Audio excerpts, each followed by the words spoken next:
Murphy for our student presentation, student rep Lucy Beardmore, and Tad Stokes. Tad Stokes? Stokes, yep, Sticks. correct. No, nice to meet you. And then Matt Stone is in the back running IT.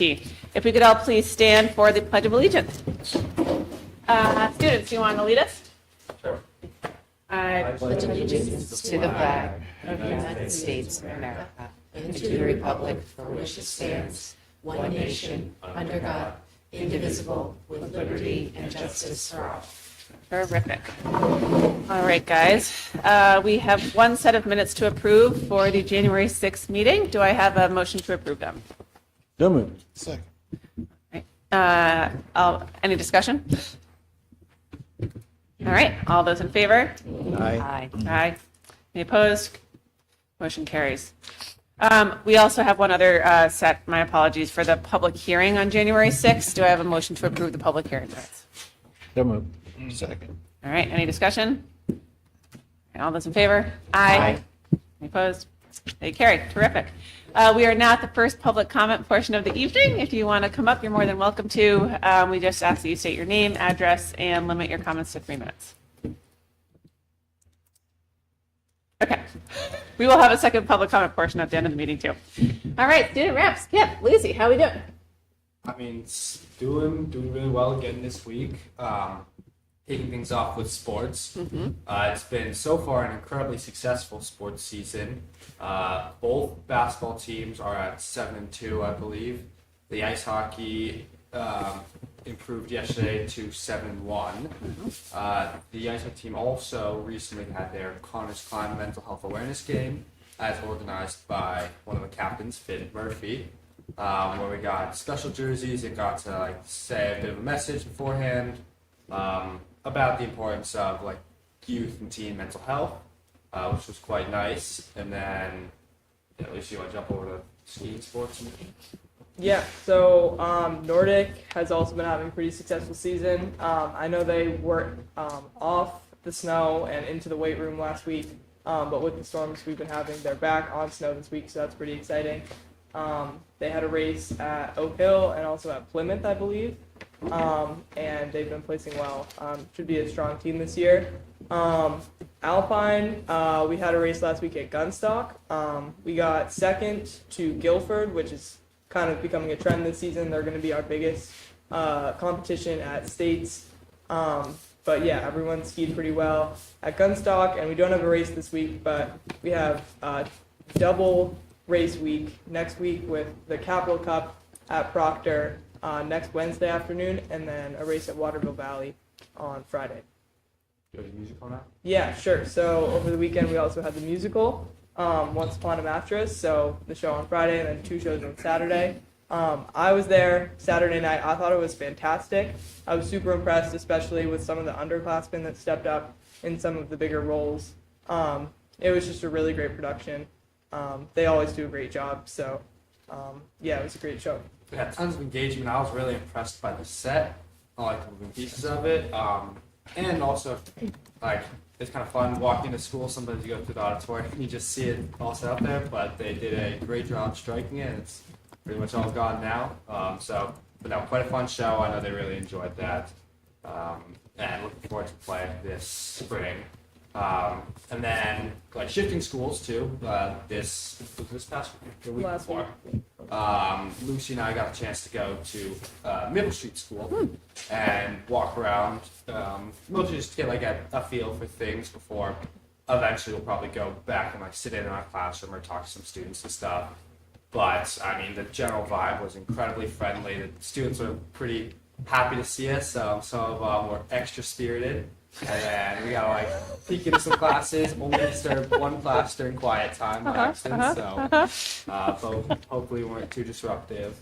And so I never went to Maple Street, so it was quite insightful for me, getting to walk around, see all these rooms, especially getting to meet the teachers that some of my siblings have spoken so fondly about, like Mr. Levergood and others, so that was a good experience, and we're orchestrating a trip to Harold Martin School, where I think we'll do a similar thing. So, Great. Well done. Yeah.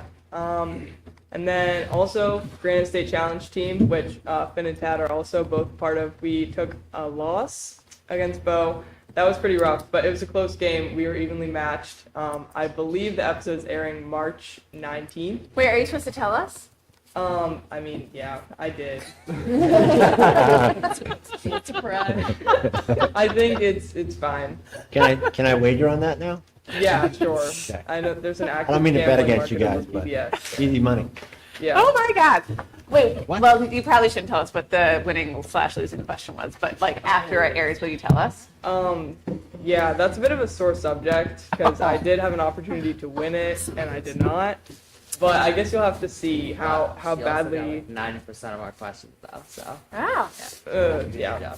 You'll have to watch. It was pretty crazy, back and forth. But yeah, and then also this week at the high school we have midterms, so that will be fun. I know everyone's looking forward to that. We have Thursday, Friday, and then Monday, Tuesday, and then day off next Wednesday, and then we start the second semester. Yeah, the midterm schedule this year is a little bit different for us because of some contractual things with the cafeteria. The second test in midterm is shifted later this year. Which I don't think will be too much of an issue. Just leaves a little bit more time in between each test, so we'll see how that goes. And yeah, definitely a bit of jam-packed time right now, but it's a lot of fun, a lot of cool pieces going on, so a lot of good stuff to report on. All right. Cool. Thanks, guys. Any questions for our student reps? Do we like midterms? Think midterms should stay, or do we think that midterms are a dinosaur of the past and should go away? Ooh, wow. Yeah, Goodness. I know that's a bit of a Great question. contentious topic, and I've also heard from a few other schools around the state that I know don't do midterms. I personally don't mind them. I think they're all right. I like the midterm week and stuff. I feel like it's just a little bit like easier than normal. Like you just have like this test, you know what you're expected to know for it. You go in, take it, and you get to leave early, come in late. It's quite nice. One issue I do have with it is that if you have a, I think above like a 93 in the class, midterms can really only hurt your grade. I can't fully remember the like exact math on it, but Is that a bad thing? I mean, I'm just saying it might be nice if they were weighted more at school, but for okay, most kids, okay. I feel like they would Okay. disagree with Okay. my take on it. So, but it's not a terrible thing. Finn was going to bite his tongue off over there, so I'm curious what he has to say. Hot takes, Finn and Ted. What do you guys think? I mean, I feel like a lot of high schoolers don't love midterms, and I feel like that's normal. I do think at the end of the day, they're a good measure of like how much you know, though. So I think that's important. But yeah, I agree with what Kim said. The grade thing sometimes messes it up a little bit, but overall, I think that they're important. But I mean, again, at the end of the day, I'm a high schooler, and I don't really like midterms. Yeah, I will say it is helpful for AP classes to, like, as an excuse to go back and relearn the stuff from the first semester, so when you do get to the exam, you don't have to relearn the whole year. You can kind of focus on the second semester. Yeah, we had a good discussion in one of my classes today about how midterms is one of the big, like stressful tests for some students, which is helpful to have like a situation like that. And that is very realistic, especially in these AP classes where there is no retaking and like relearning and redoing what you have. So it helps. I know sometimes it might sting, especially if you don't get the grade you were hoping for, but at the end of the day, it's a bit up to you in terms of your preparation and whatnot. So. Cool. Okay. Any other questions on some hot topics? Great. Wonderful. Great to see you guys. Okay. Next up, we are hearing from Finn and Tad about PFAS. We have a slide that I try and connect to. I'm not very savvy technology. Wow. This just in. Tad, you are going early acceptance to Dartmouth. Is that correct? Yes, yeah. Congratulations. Joining Will Chapin. Yep. For environmental studies. Yep. Oh, that's wonderful. That's right. Oh. I just have to hit been easier college trade secret or no? Well, no, it's not. Yeah, Finn Murphy also got accepted to Columbia University. Ooh, it's not on the Instagram then. Not yet. That's where I get all my intel. Yes. I don't know if we've ever sent a student to Columbia, have we? I'm not sure. I am open. That's I'm great. not sure. Thank you. Would you mind like switching? Forever chemicals. Not on here. So, I'm Tasso, this is Finn Murphy. We are both representatives, youth representatives of an organization called 350 New Hampshire, which obviously kind of runs here across the state, and it's a youth-run organization that focuses on climate justice and environmental work. Run through the people here in New Hampshire. Our boss and youth organizer here, Pat, is here supporting us today. So he's a great job helping this youth team and kind of supporting us through our campaigns. The major thing that we're working on this year is PFAS, which are forever chemicals. We're going to talk to you guys, hopefully focus on educating high school students and people across the state about kind of this climate justice issue and how exactly these chemicals negatively impact people's health. Yeah, just before that, we were also lucky enough to present this to our environmental action club at school before this.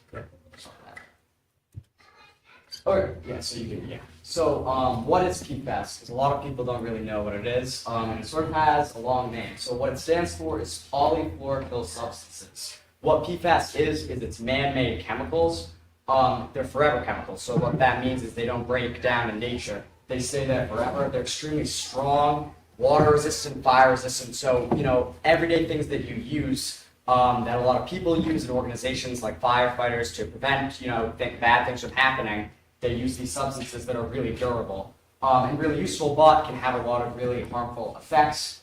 There are over 15,000 kinds of PFAS substances. So, what's important about that is that for a lot of medical things, we'd only test for a certain amount of PFAS chemicals, and there are so many that we're not testing for certain ones that can be really harmful. Right here, the majority of hospitals in New Hampshire only test for 4 out of 15,000. That's a real problem that we have. More about PFAS is that they're really easy to reach into sort of groundwater and just our environment in general because they're so hard to break down, and that's what makes them such a prevalent problem that we face. So we're going to do like a brief history of PFAS and how it kind of came to where they became so prevalent in the United States and across the entire world, basically. So the very first ever chemical, PFAS chemical, was created in 1934 by a manufacturing company called KBR. From there, a DuPont chemist created Teflon, which was kind of the first manufactured PFAS chemical. It was trademarked in 1945, and in 1951, that's when the first large-scale manufacturing of PFAS products began. The second major company to get on this was 3M, which began in 1953, and kind of from the 50s up until the 70s and the 90s, a lot of companies just hopped in and began mass manufacturing PFAS products because of very powerful, non-stick, water-resistant properties, made it really desirable in kind of the business world. So obviously production ramped up from that, and then in the 70s and the 1990s, that was when we first saw the initial link between PFAS chemicals and and how it negatively impacts people's health. But it wasn't until 2009 when the EPA issued their first ever guidance for acceptable levels of PFAS.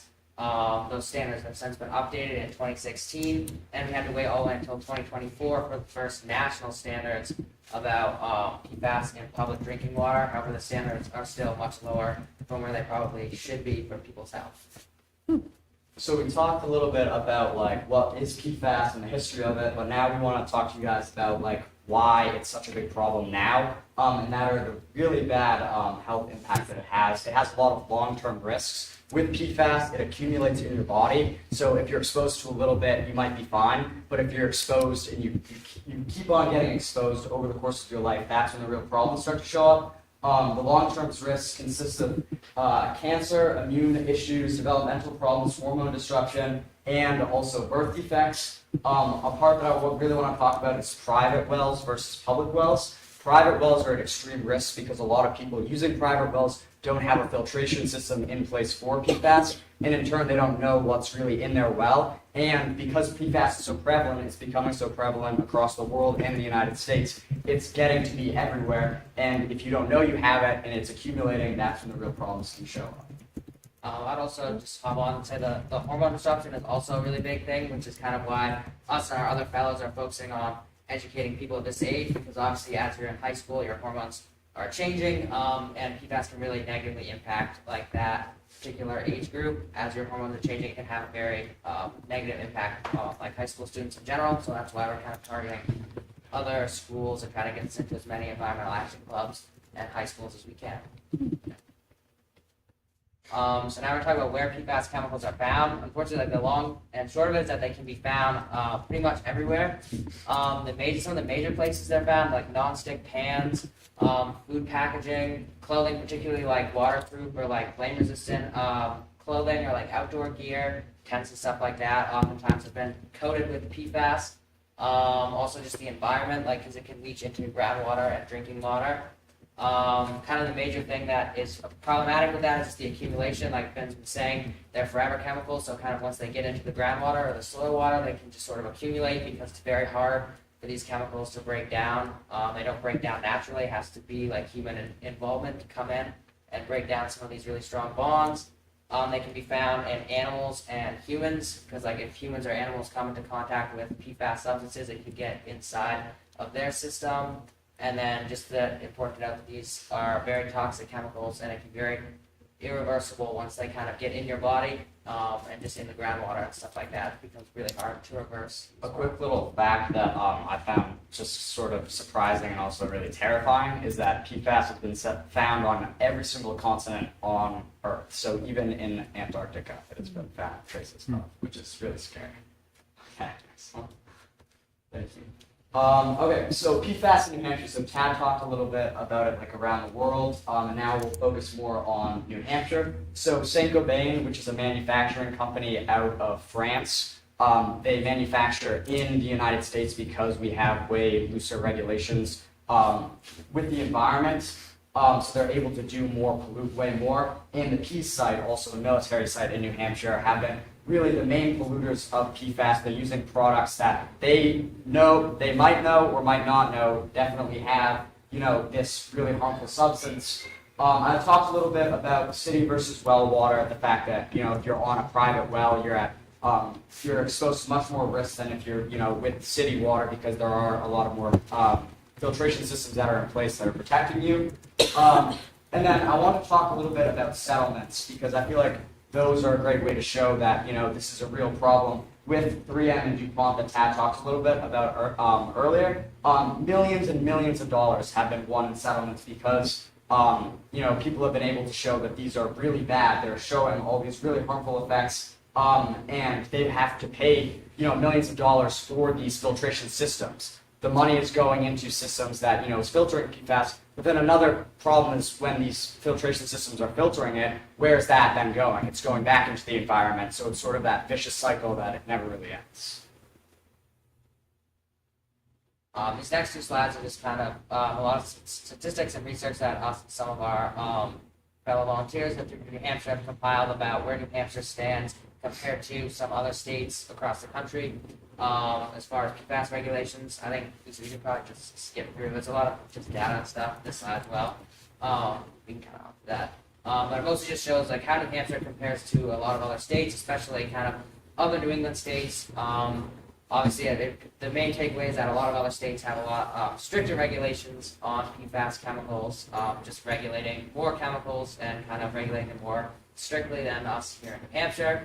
For this slide, we're going to do kind of a comparison of the United States regulations versus kind of other major countries across the world, what they're doing to regulate PFAS. So in Canada, they've classified almost all PFAS as toxic, whereas here in the United States and in New Hampshire, a lot fewer. We only test, like I said earlier, for about 4 to 12 in kind of most major like testing sites and hospitals and stuff like that, whereas there are around 15,000 different types of PFAS chemicals, so the vast majority of them are not being tested for here in the United States. Obviously not the same in Canada, and then most of these are prohibited or restricted under the Canadian Environmental Protection Act of 1999. Then we have Great Britain and the EU, which have this REACH Act, which is kind of their program to limit PFAS chemicals as they move towards a universal ban on PFAS, which they have set for 2026.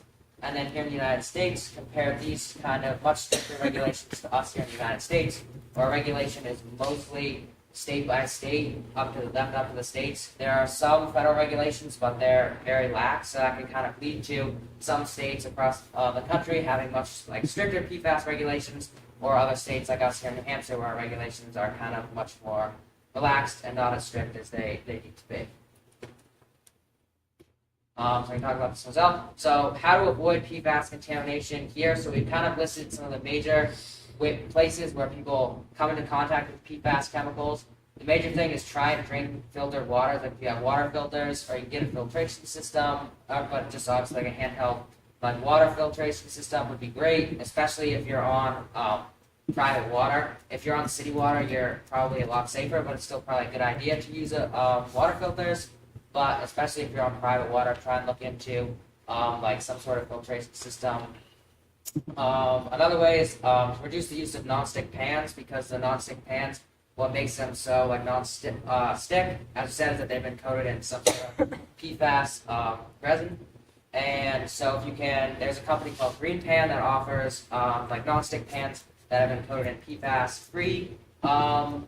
But if you can just avoid the use of non-stick pans, that's also another great way. Or cook with non-stick pans at temperatures below 400 degrees, because it becomes more negatively impacts your health at higher temperatures. Another thing is to avoid like food paper products like microwave popcorn bags or fast food wrappings, because those can kind of again be coated with PFAS. Another thing is look for PFAS-free dental floss, and it's research like Uncle Tom's, like Tom's Maine, they have PFAS-free dental floss and also like deodorant and stuff like that. So Tom's Maine is great. Stay away from like stain-resistant coatings on furniture and stuff. So a lot of like European brands of furniture and some kind of other major furniture brands have stain-resistant coatings. And also don't purchase stain-free or waterproof clothing.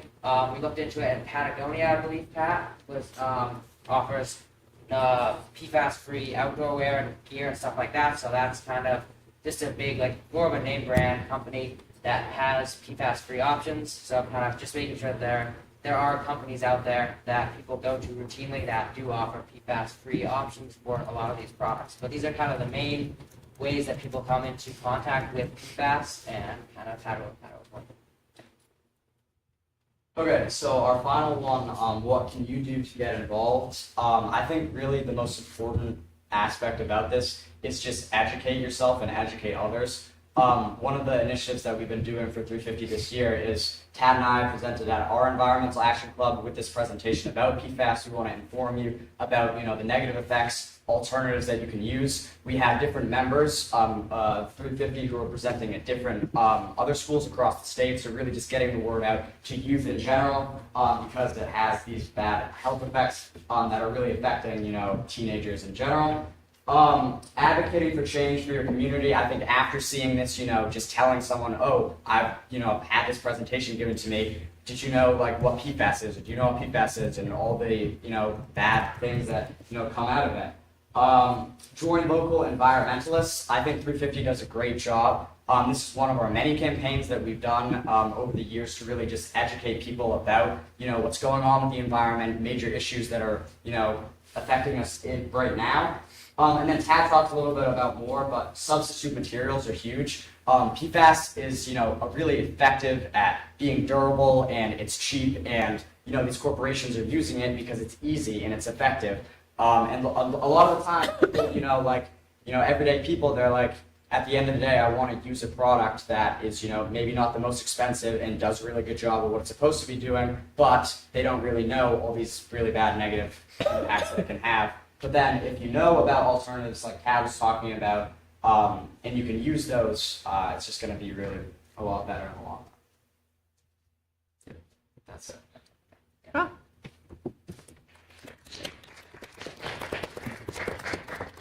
I have a question. Yeah. So, like, I have a lot of Gore-Tex stuff from like the 90s and 2000s, probably, because even Patagonia was using it back then. And then, what should I do with that? And then, like, a scraped omelet pan that has a nonstick coating that is like definitely PFAS-ish.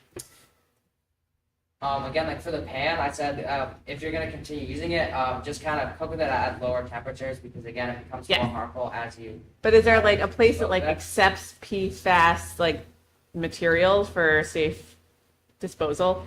Yeah, there. Go ahead, Andrea. So I work, just as a disclaimer, I work for New Hampshire Recycles. So I was super excited when I heard that you guys would be doing this. Your nonstick pan likely is made out of metal. And so it could be put in your metal recycling pile. Wow, exciting. And it will be melted down. And so the PFAS would be melted away. So this is a fantastic presentation. I am going to probably reach out to you and see if you can give this presentation perhaps to the community, because the Waste Reduction Committee is also looking for people to present. So if you're interested, that's just for Hopkinton. The other thing I was thinking, another area that we have seen PFAS that people don't think of is in lithium ion batteries. And New Hampshire recently instituted a lithium ion battery ban that went into effect on July 1st of this year.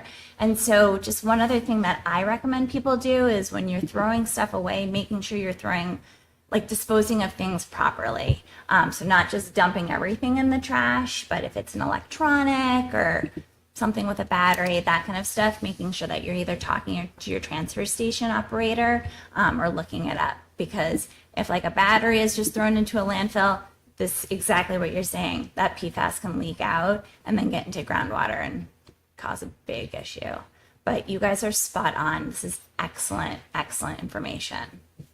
Yeah, I think one of the things that we want to do also with this presentation is do a lot of research about PFAS in general, like, what products it's in, because I feel like if you're just looking at like everyday products that you want to buy, it's really difficult to know, does this product have PFAS in it? You have to do extended research to really find out what products have PFAS, what products don't. And, if we can get that information on a slide deck and, project it to people so that they know and they can tell other people, I think it just makes it that much easier. Other questions? The substitute materials and sort of the business opportunity piece, light bulbs go off in my head. Like, are there companies that are excited about the fact that this is going away and now there's an opportunity to replace it with something that is non-PFAS? I think about all things ski wax. Ski wax used to be fluorocarbons, like that. You wanted fast skis, you put fluorocarbons on your skis, and they finally banned it 3 years ago in Europe, and now in the U.S. Somehow wax companies have figured out how to make expensive hydrocarbon wax, but that's another story. So like, where's the market? Like, have you looked at that piece as to where the future is in terms of what is going to be that substitute material? I'm not sure, like, as far as what the substitute material is going to be, but I feel like definitely a lot of companies, especially as events like what's happening in St. Gobain and just kind of a lot of outbreaks of, like, people's health have come to light, and companies having to relocate or get in trouble or settle a lot because of the impacts of these substances on people's health. I would say that there's been kind of a switch from a lot of companies, like, very recently. Like Patagonia, like we said, a lot of other companies we have a list of, like, kind of companies that don't use PFAS, but that's kind of definitely more within the last, like, 5-10 years. So it's definitely, I would say, shifting in a lot of major companies as people become more aware of this, where companies are shifting away from PFAS. But I definitely think that kind of the word still needs to get out there, and that kind of it's more like shifting and finding alternatives. Definitely necessary. Well, you've certainly shifted me. I'm going to go home and order some green pans and throw out those 2 Teflon pans that have been in my kitchen for too long. Cast iron. Yeah. Recycle. Especially avoiding the black, anything black. Yeah. I'm curious where the environmental activism comes from. Like, when did this start for you?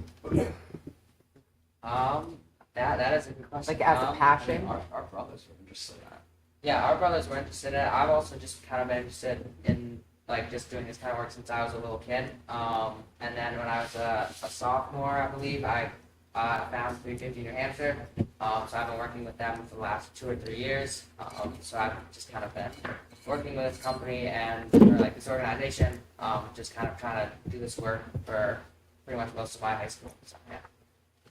Yeah, for me, I've always thought that Greta Thunberg was a really cool person and sort of a pioneer in this area. She was like sort of like a similar age as a teenager, someone that I could relate to. And then Tad actually recruited me to be a 350 New Hampshire fellow. And I just saw like how passionate he was about it and all the great work that they had been doing the year before I was there. And yeah, I just wanted to continue helping out.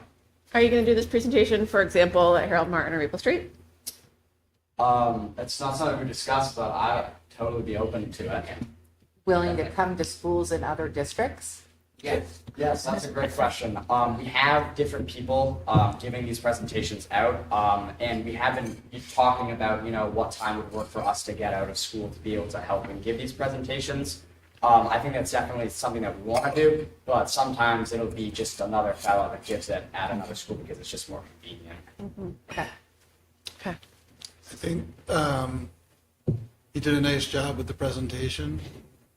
I think it's helpful in the beginning when you talk about what it is and the history of its use. You then have a slide that talks about the health effects. In your research, did you see when people started to learn about the health problems caused by PFAS? When Thomas, I can think of as an example. Yeah. Like how long have we known that they're dangerous? Yeah, so I think it is a little bit on the longer end. One of the representatives, Wendy Thomas, shared a personal story with us on one of our Zoom meetings where we were sort of discussing the issue.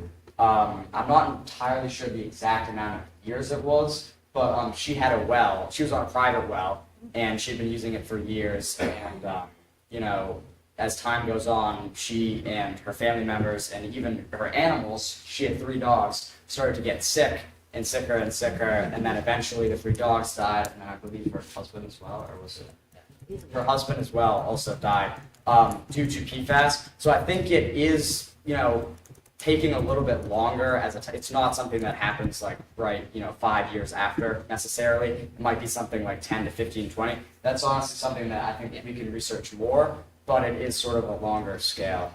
Yeah. And then as far as like when we first kind of made the connection that these chemicals are harmful, that was around like the 1970s, 1990s. That was when kind of the first data came out that kind of linked these two, but it wasn't until like the early 2000s that we started like putting out legislation to kind of prohibit or like monitor, regulate some of these chemicals. So it was a little bit of a gap before like the laws caught up to the research.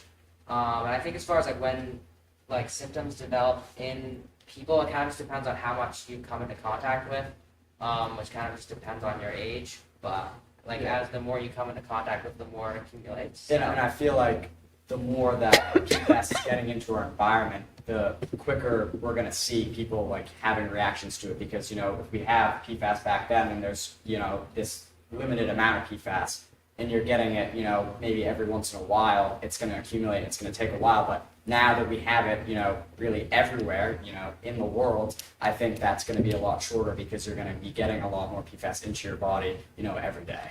Mm-hmm. I think you guys did a nice job with the presentation. Appreciate you giving. Thank you guys. Great job, guys. Right. Thank you. Should definitely go to Harold Martin Maple Street Yeah, that's awesome. as representative of the Sustainability Committee. Okay, cool. Thank you. You are more than welcome to stay as long as you want. We also understand if you want to go and study for midterms. Or just live your life. Or just You don't have not to hang stay. out with us for the next 3 hours. Or do any of the things. Okay, great. Well- Awesome. Thank you, guys. That was Thank great. you. Yeah. Yeah. Nice job, guys. Thank you. All right.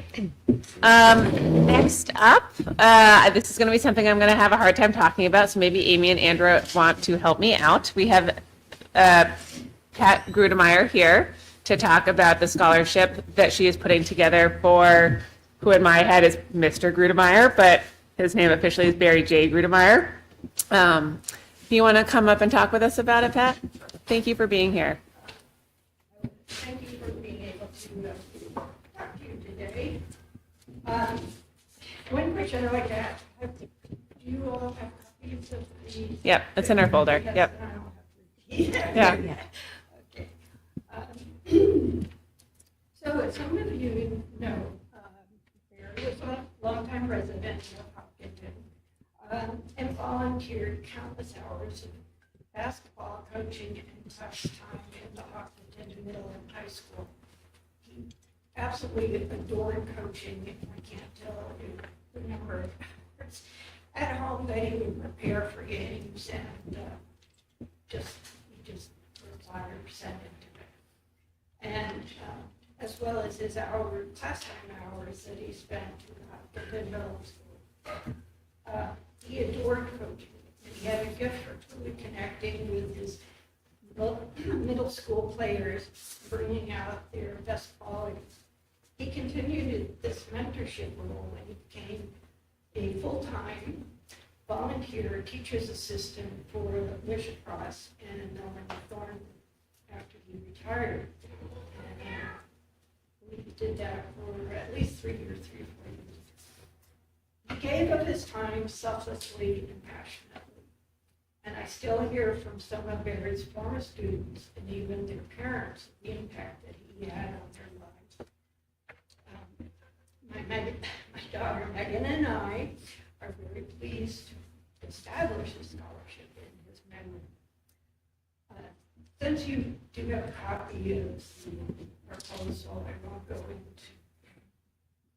reiterate everything, but I did want to highlight a couple of points in the scholarship.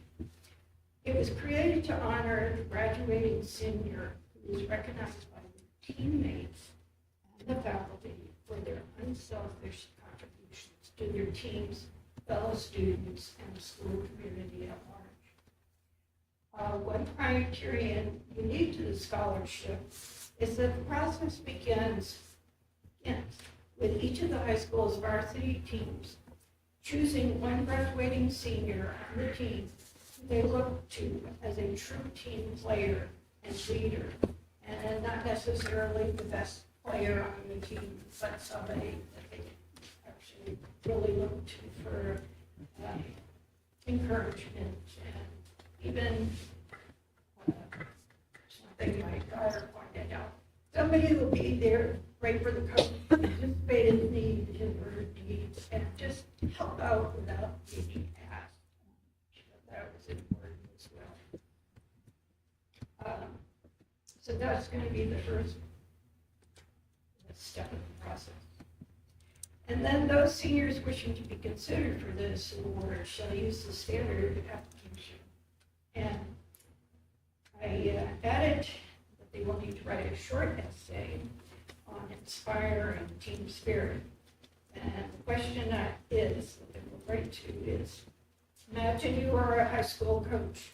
What qualities would you expect from your players, and how would you bring out those qualities? I hope that you find the scholarship worthy of your acceptance and that it represents the spirit and mission of Hopkinton Middle School. That is my presentation. Any questions? Thank you. Yeah. Thank you very much. I was just talking to Megan this afternoon. And yeah, she was very excited about it. And I also had the opportunity to mention it to Barry's sister this past weekend. I hadn't told her that we were doing this until this weekend. And she too thought it was absolutely marvelous. So thank you. Thank Patty, you. I just want to say that, Barry was a coach even when he wasn't a coach. We live in the neighborhood, and my daughter played basketball, and regular on Barry's walks, he frequently encountered Madison out at the hoop and gave her tips on the regular, and they had a pretty good relationship. And he would drive by and stop. So even when he wasn't coaching, he was coaching, and was a really valuable part of her whole experience with Hopkinton basketball. So this is thank you. Actually, stop. Oh yeah, pull over. Yeah. I think he also attended like every single school district meeting without fail. Like, He was pretty good at that. Yeah, like- He often would go to the school district meeting, and then I would go to town meeting. Yeah, but he was always there. It was amazing. It was wonderful. Yeah. Actually, I thought it was kind of funny. One parent recently told me it wasn't just the kids that she coached. Apparently at some game that was quite rowdy, and one parent was part of the rowdiness, and very quietly came over and suggested maybe she shouldn't do that because of whatever reason. And so she was duly chastised, but took it with great compliment. It was very pleased that you would do such a thing. Without making a big deal about it, just say, maybe that's good. So, It was wonderful. Just in regard to his volunteering up in the middle school, it went way beyond volunteering. I could see Barry walk by my room every day and then walk out every afternoon. I think at one point I kidded him, people get paid for this. And he's like, I just love what I'm doing and I love the kids. And pretty phenomenal in terms of the amount of time. It wasn't a every now and again, it was a every day situation. And another thing that he was very proud of is that every time he came into the school in the morning, walking down the hall, and if some kid was like about to walk by without saying anything, he could always stop them and say, "Good morning, how are you?" He would not let anybody go by without saying hello. That's wonderful. That's great. And he did it. Did it, ran into downtown. Yeah. It's great. Thank you. Thank you very much. Thank you so much. Yeah. Thank you. Oh, I make a motion now. Yes. Yes. So Pat and I have had a very nice time working on this. Thank you, Pat, for all of the work that you've done to put this giving letter together. So because it is for the school district, the school board needs to vote to accept the scholarship. And then we will turn it over to the trustees of the trust funds. That's great. Okay. Do we have a motion to accept the Barry J. Grudemeyer Memorial Scholarship? So moved. Second. All right. Any discussion? Thank you. This is a wonderful and generous thing. Thank you. Okay. All those in favor? Aye. Any opposed? All right. Thank you so much, Mrs. Grudemeyer. Thank you. Say hi to Megan.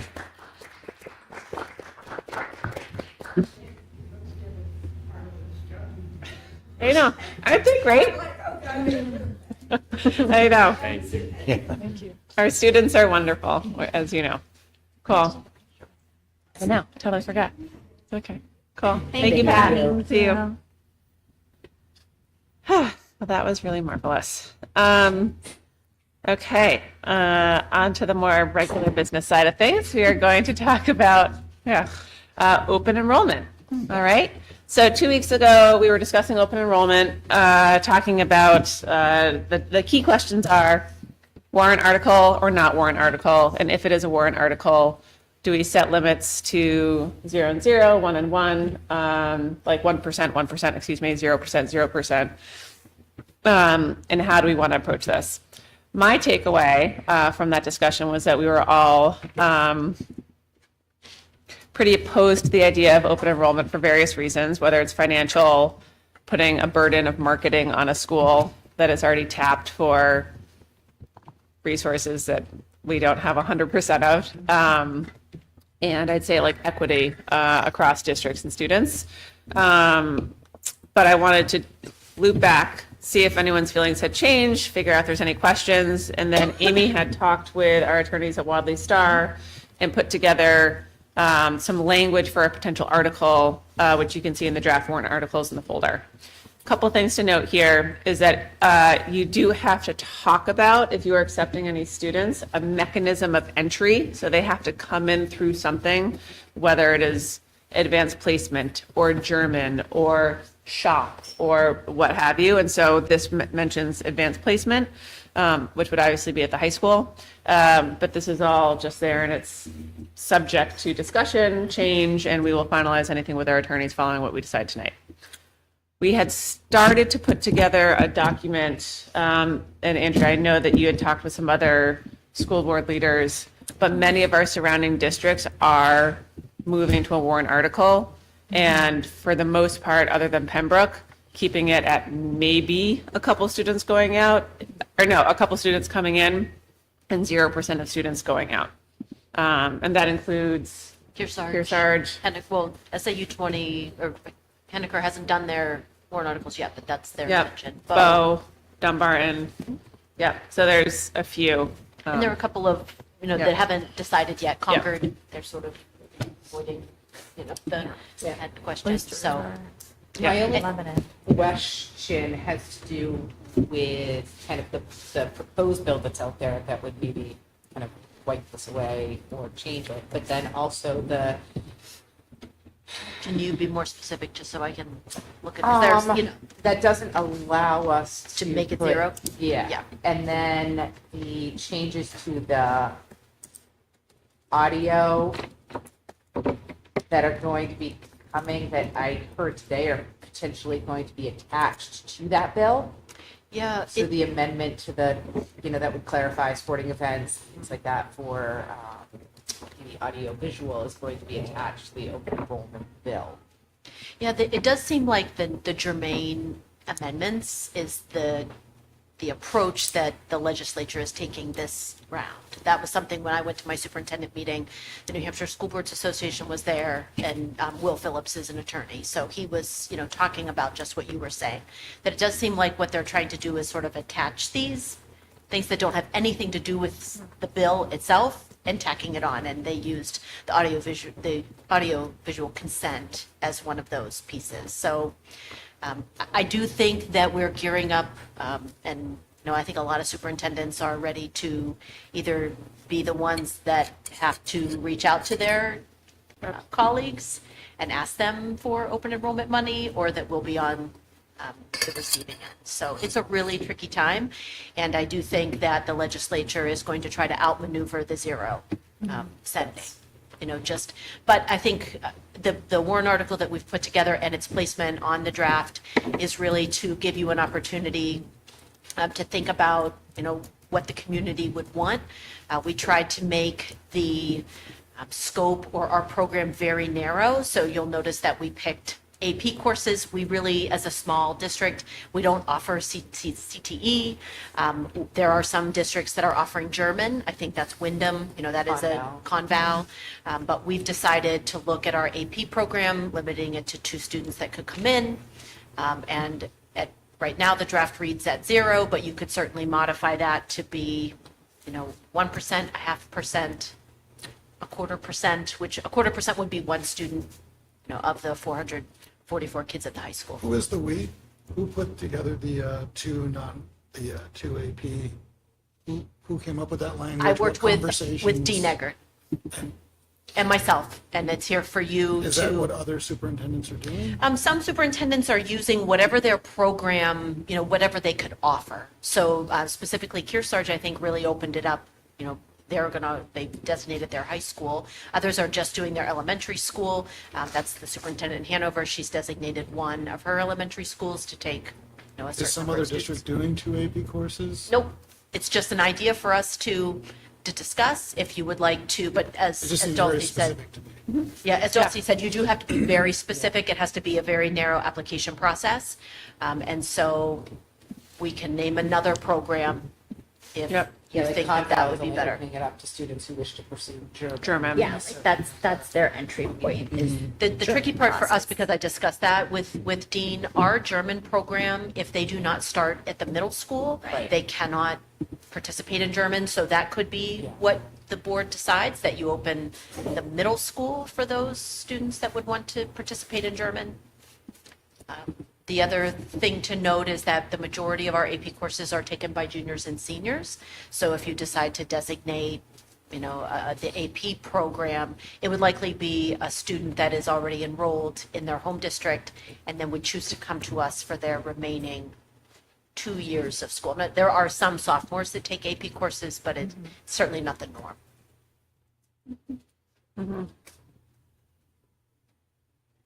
Is the draft in board support? It is. Like, Yep. yeah. Yeah. Yeah, draft warrant articles. And then it's Article 2. I think, sorry, I will hold my thoughts. What does everyone think? I mean, so I think the questions are, do we want AP to be our program of entry or something else? And is 2 okay incoming? And then do we want to set it at 0 and start that sort of legal dumpster fire, or for what will inevitably be? Sorry, that's probably an unprofessional set of words.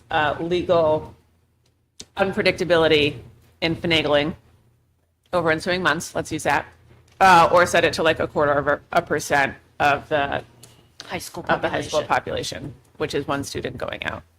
Guess I'm a little confused by the advanced placement being the entryway. Is this saying that they would only take advanced No, placement courses? it would be Or is that- it they're coming for those advanced placement courses? And they would have to be enrolled to continue to attend. So In these would be those. students that would say, I would like to come, and just an example, I'd like to come and take Calc BC. That is something that we offer that a lot of other high schools may or may not offer. And so if they come, they have to take that course and continue to be enrolled in AP courses to continue to be a member of our school community. Right. They can take other courses as well, but they Right. just don't come for like AP Calc and then go back to Right. John Stark or And for Kearsarge. some of our AP courses that are highly subscribed, like AP US, how would that, would you have, like, once they're in, I mean, that could theoretically make it more difficult for a Hopkinton resident to take that course. I guess I don't understand the narrowness of focusing on the AP part versus you want to come and be a student. Like, if we're going to open the door, why are we discriminating so narrowly? You have to have to. designate a program. So you could simply say our general program. You could recognize a language. You could put, something that we offer, say, engineering. It could be wood shop. You just have to have an entry point for their application process. I haven't seen any warrant articles that just sort of open it to anyone. You do have to have a lever, so to speak. It does say the Hopkinton students get priority, like Yeah. Hopkinton resident students, I should say. But Rob, I mean, my first inkling when I read this was it goes to our conversation that, or my gut feeling at our last meeting where I was like, oh, this is opening us up to potentially a lawsuit if we're saying like we only want AP student. It feels Yeah. yucky. For lack of, that's- elitist. That is and what all of the, all of open I- enrollment I, is. I know, I know, Right. but choosing AP as the entry point, does that even make it more Yeah. transparent that we're only accepting, the top? I mean, can it say entry into our 24 credit graduation program? Is that a thing? I mean, I can check with legal. Like not what for- what an AP what being so narrow might do though is also not have people come. Like Right. this being this specific may mean that nobody comes, Right, which right. Plus, there's other AP schools with other AP stuff that's And is it heavier just duty than one ours. AP per year?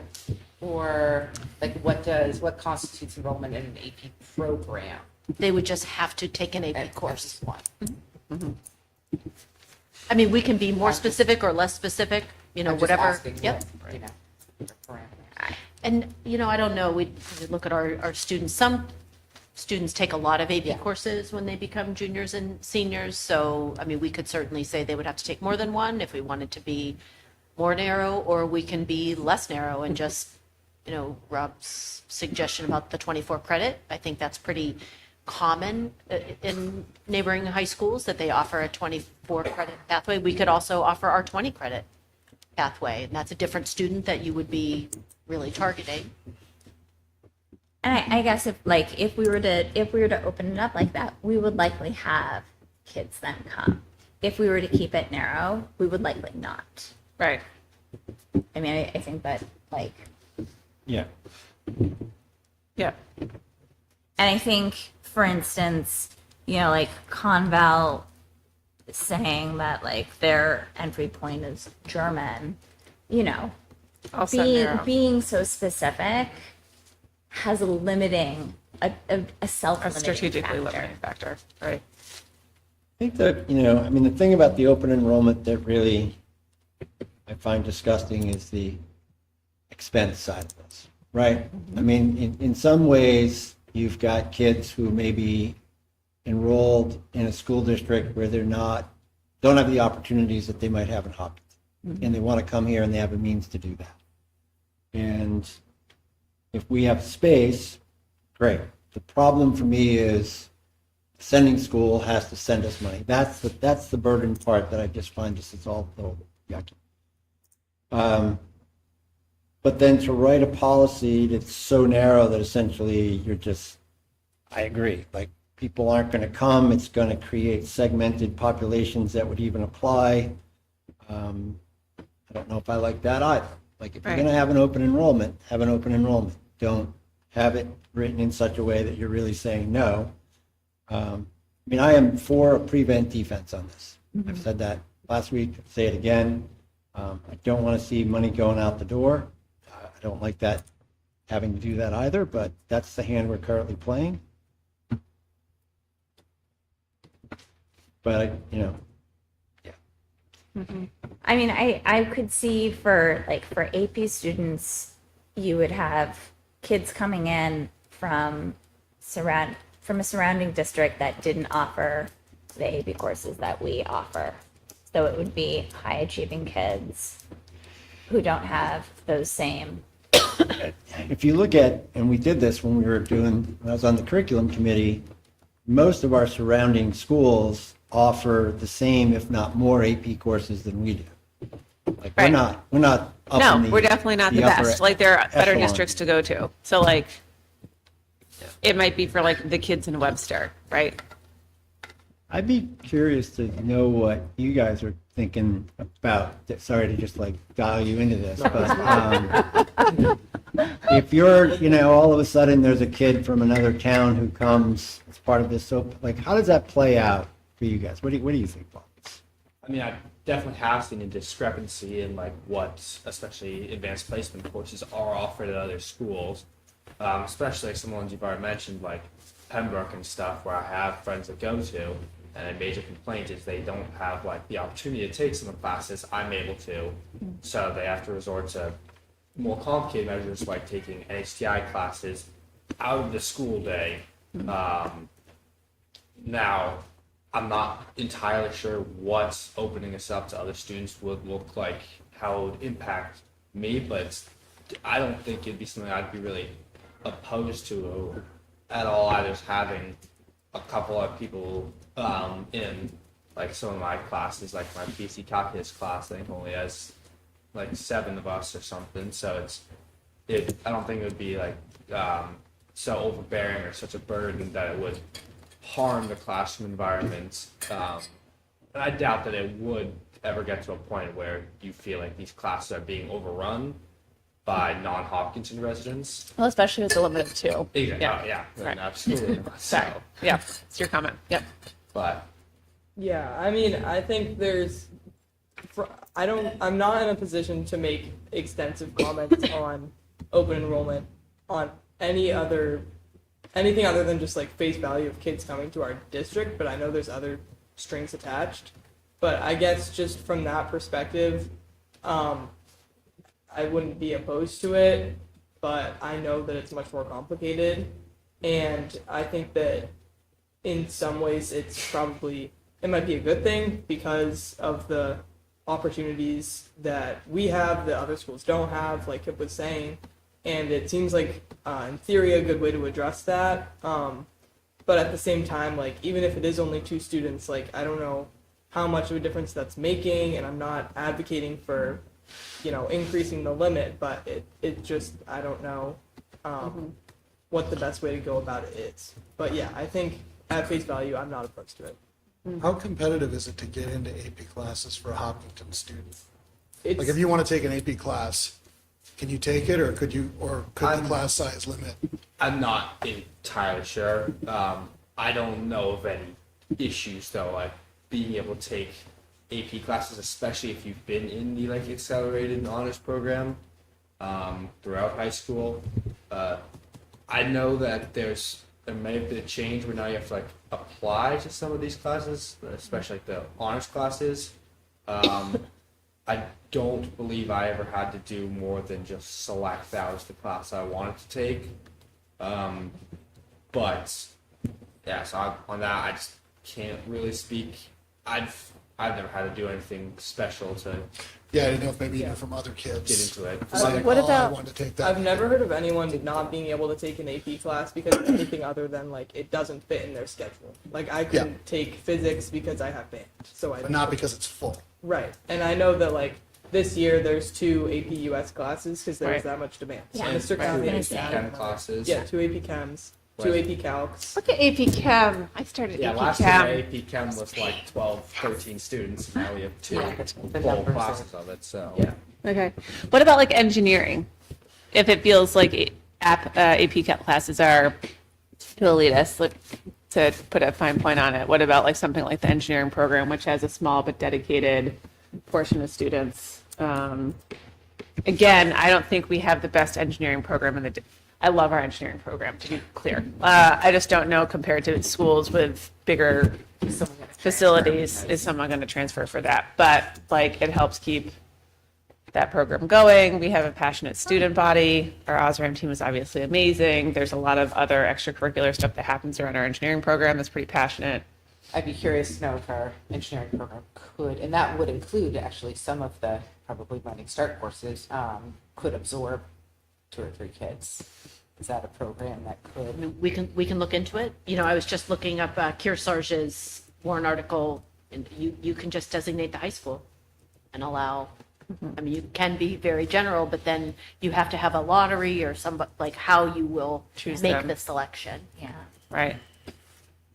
I like the idea of being a little bit more specific personally. Yeah, I think engineering works. I'm thinking about how this conversation is going to play out on the floor Yep. of a school district meeting. And I think we have a lot of people that might be opposed to having this tier being the entryway. Yep. And that there's students that might be well served, but in our regular core curriculum, and how do we do that? I just find this. But what do you think about changing it to engineering, which isn't necessarily, it's like engineering tends to be a pretty broad cross-cut of students. I don't know what other schools offer for it. I mean, to me, you're saying we have something that you don't, right? That's what this is saying. Unless we're just saying we want to set up a structure that says don't come. But if we're going to set up a structure that's potentially going to bring students, and even though it's a horrible thing, bring revenue, then it needs to be a broader scope that any student. I don't want to do that. I am like, and I'm happy, like, I will do what is best for the district, but I think the idea, I really do not like the big sucking sound that is going to happen with students from less capable districts that are less funded with worse off tax bases or what have It's you. not really funding because depending what, I think it's what, 70 or 80%? 80 up to 80%. Right, so if you have a less fortunate district that is sending it, they're not going to meet our per pupil. I mean, they're not going to meet it at 80%, but it could be drastically below what would be our, 80%. So it's not necessarily funding unless they're coming from. Right. $12,000 more than zero is $12,000. And the per pupil cost is not necessarily per pupil. That's a division problem. So, I mean, if we had 5 students and it was $12,000, that's $60,000 we didn't have before.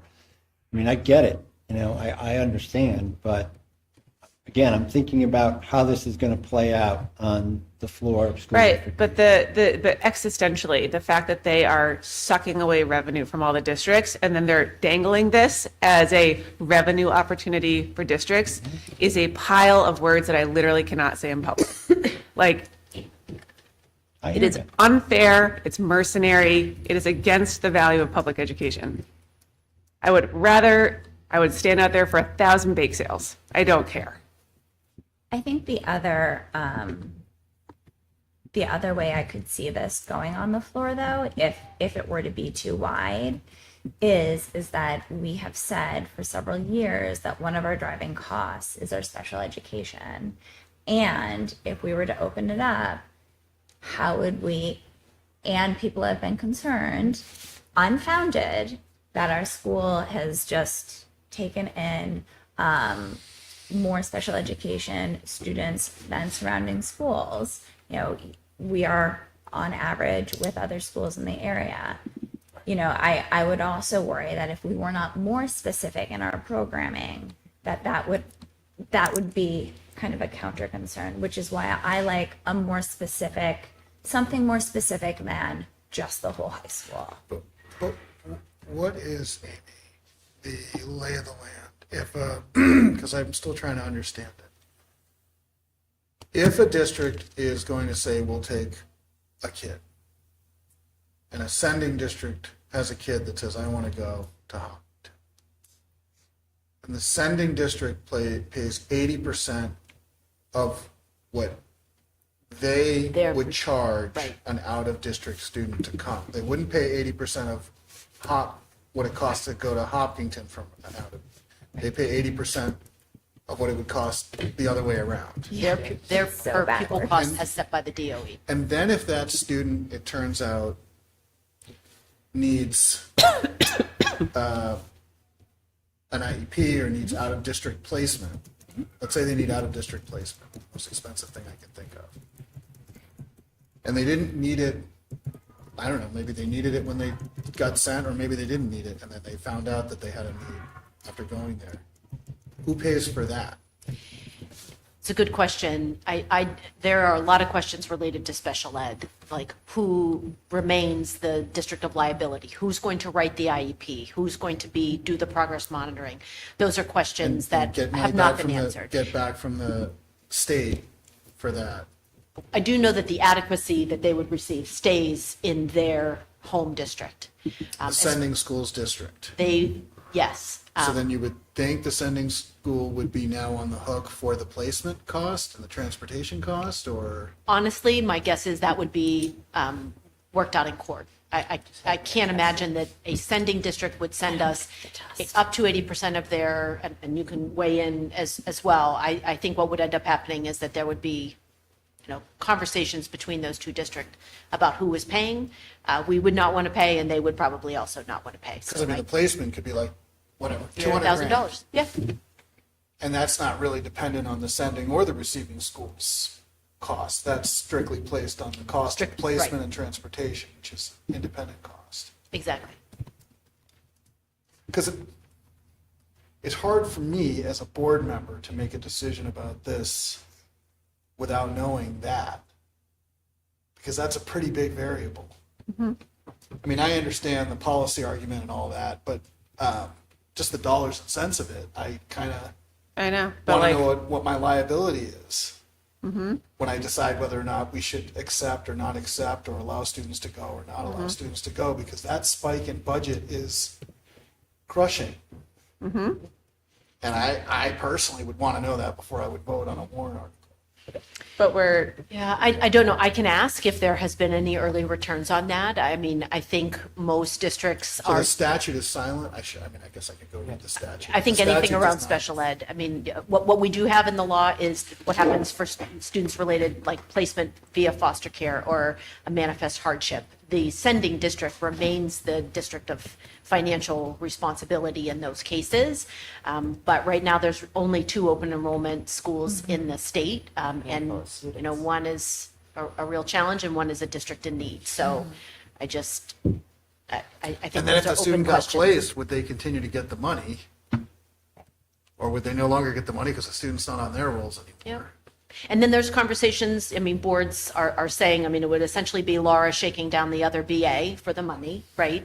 And they're just saying, we're not going to pay.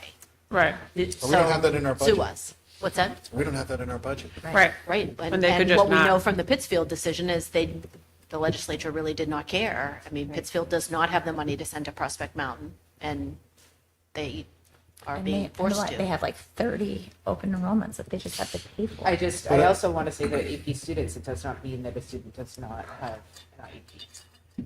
if I could. No, yeah. I mean, Oh, yeah. yeah. I'm And, not- and I'm Kristen not texts even- me like, College Board does not want to discriminate any student, as Right. Lucia So Gibb said. You know, They I've will had take- plenty of AP kids that come to me. But probably very low service. I'm just I- saying that that's a question I would love to at least know what legal thinks is Okay. the most likely answer to that. And if the most likely answer is we have no clue, it's probably going to get litigated, then I guess that's the answer. But I mean, I would Well, want to know that. I would assume we're definitely going to get litigated. Like this entire thing is But- going to but- be. But that's not my point. My point is if our legal has some sense as to which way that breaks, that would be a good thing to know. And if they don't know, then they don't know. But it would be helpful for me to know that answer from our legal. I will ask. It's also an interesting question just in terms of like the how apt, how likely is our policy to be pushed back on and cost us legal fees as well. You know, Yeah, every well, I think time. that like from, if Are it we seems like gonna from be the the cast surrounding, I think for the surrounding districts, it seems like everyone is more or less choosing to do a very similar warrant article, which would put everyone into like a combat, like a, you know, which I think is beneficial, power in numbers. The other variable that we haven't touched on, which I know we talked about,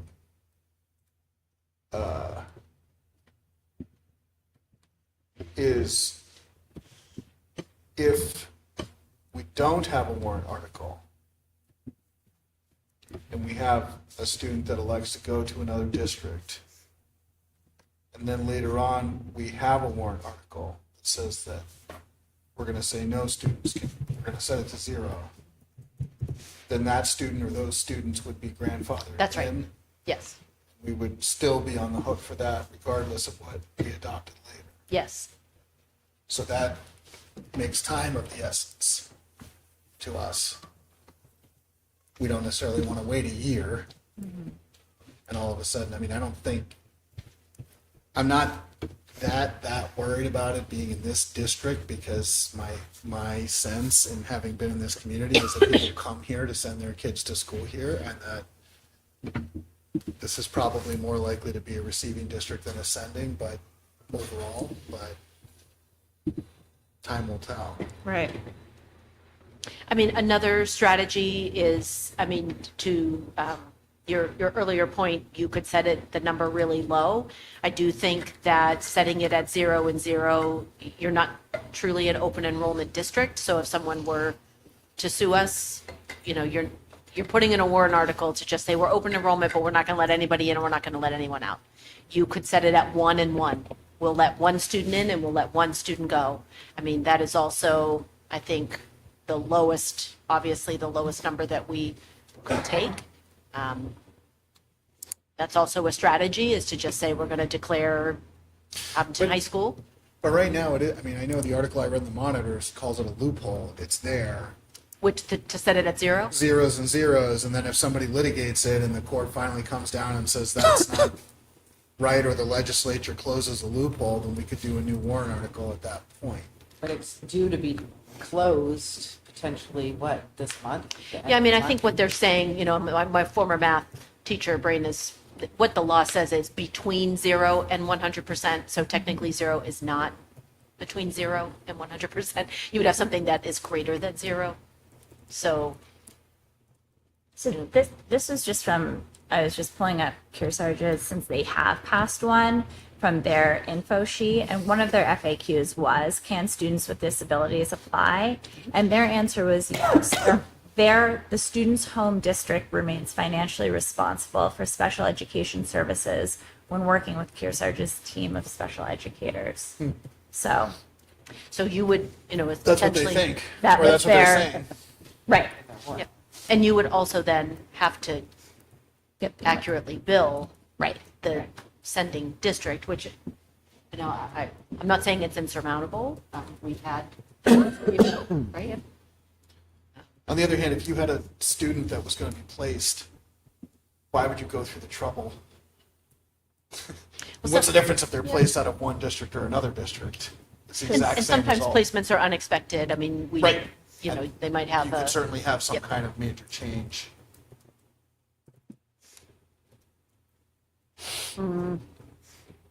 Okay. What additional information, do you need? I know that we're getting close to having to finalize the warrant article so that, I think our legal counsel is maybe not so much a public hearing, but at least a listening session where we would want to, this is a complicated topic for a typical person, to understand. So we would definitely want to get some information out. I think, Rob, what I'm taking away from your review, you didn't say this, but our warrant article is very wordy. There's a lot of, specifications in there, and, we can certainly try to simplify it if you think that would be, I certainly don't want people at the town meeting to feel like they're voting on something that they don't understand. And if you look at Kearsarge's, it's very simple. We're going to let 30 in and none out. I would bullet point it, as always, A, B, C, D, E, instead of narrative. I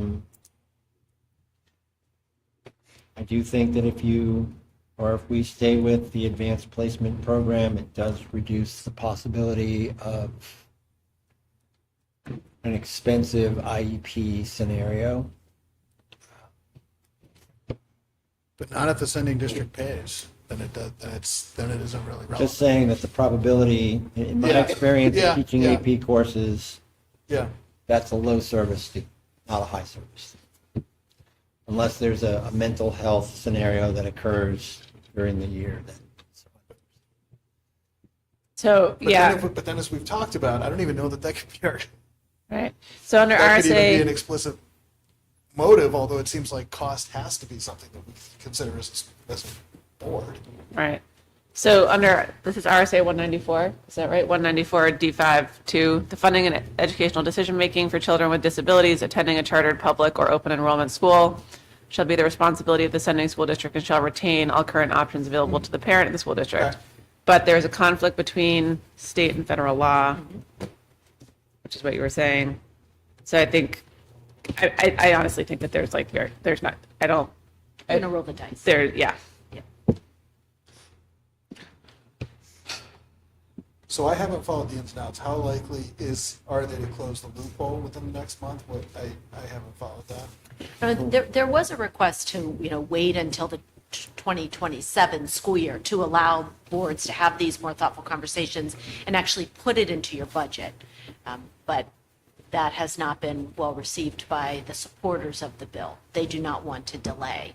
And they, as Suzanne said, they are working to close the loophole that you cannot set it at 0 and 0. Yeah, and that's coming up. It wasn't on this week's, but the non-germane amendment has been added. Yeah. Although that would be in whatever the House, it would have to go to committee and then it would have to go and get signed. The amendments on Bill 101, Blah, blah, blah. FN. It would take some time. We've been working. Okay. Although theoretically, I'm just thinking this through, I mean, if we did a warrant and we passed it and we said it was 0 and 0, and the legislature then said you can't say it's 0 and 0, then we would have to do another warrant. Special meeting, Yeah. right? Because we couldn't be, It would probably because get us then it would be through, I invalid think at it would that probably point, get and us through so- to next year, right? Like the process for which this is going to do. We can either do 1-1, we could do 2-1, or we could do 0 and 0 and assume that, given the way that our legislature works and the number of people involved, that it will take and a it being an full election click. year. Right. But if we don't set something and someone wants to go to an open enrollment school, like right now, we know. Oh, yeah, like, here's I our- think we Yeah. should set something. It's just whether or not it's 0 and 0, or it's a slightly bigger number. Right, that's what I'm trying to think Right. through, is what's the risk of setting it at 0 to 0 and seeing what the legislature does? And if they do something that forces us to then make another move, then we make another move. And if they don't, then we're at 0 and 0 and we have a policy or whatever. Yeah. But I mean, you're saying it's between 0 and 100. I mean, that's what the law says, but I know I'm on live TV, but that is. I mean, Kearsarge just said it at 0.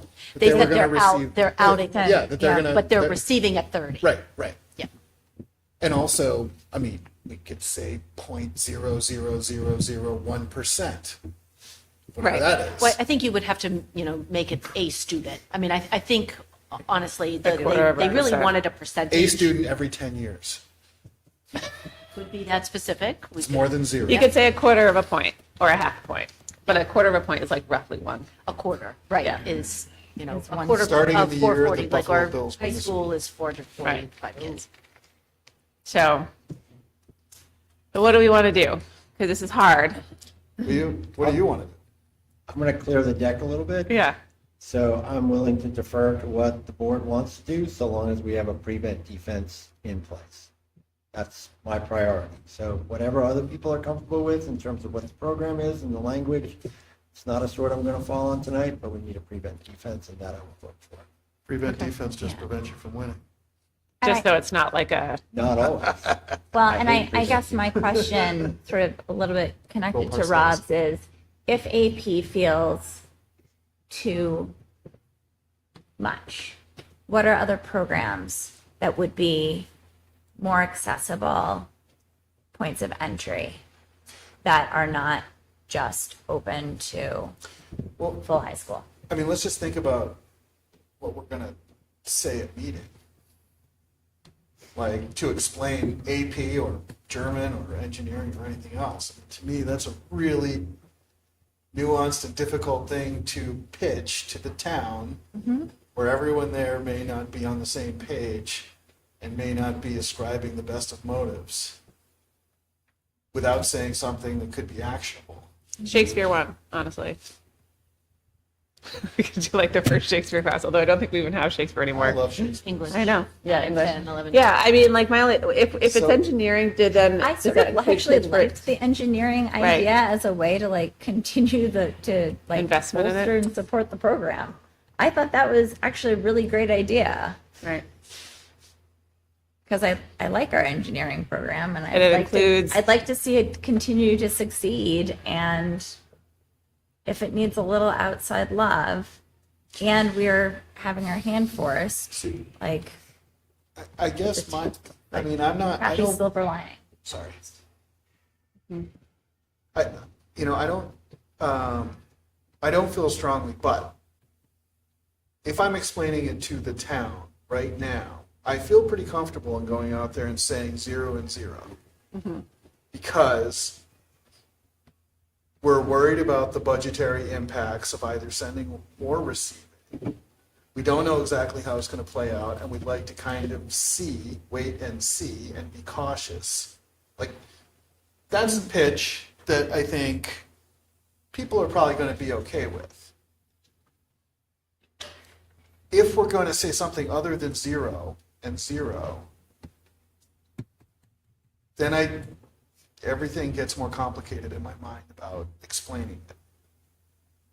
And what we're doing and why. I mean, maybe it should be 1 and 1 for the same reason. Right.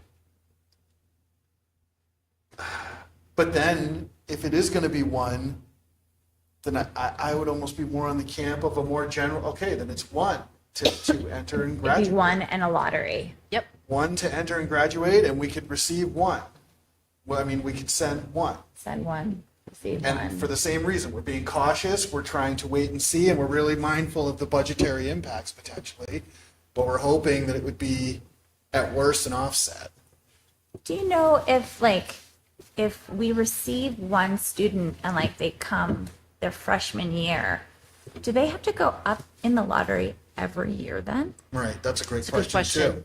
I don't. It's just for a year. Because that would be kind of horrifying. I think that would probably be in our policy.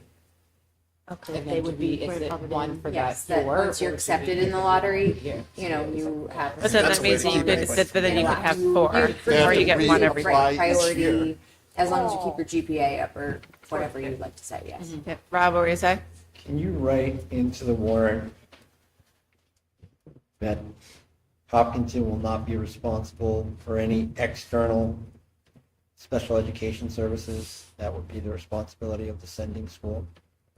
I don't know. Are we Just allowed say to it. supersede the law?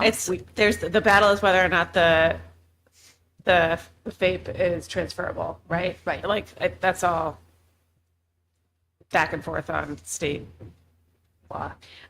I can ask. I mean, Dean is one of the best special ed attorneys in the state. I mean, I'm sure he has thought about this, and I can ask if we can make that.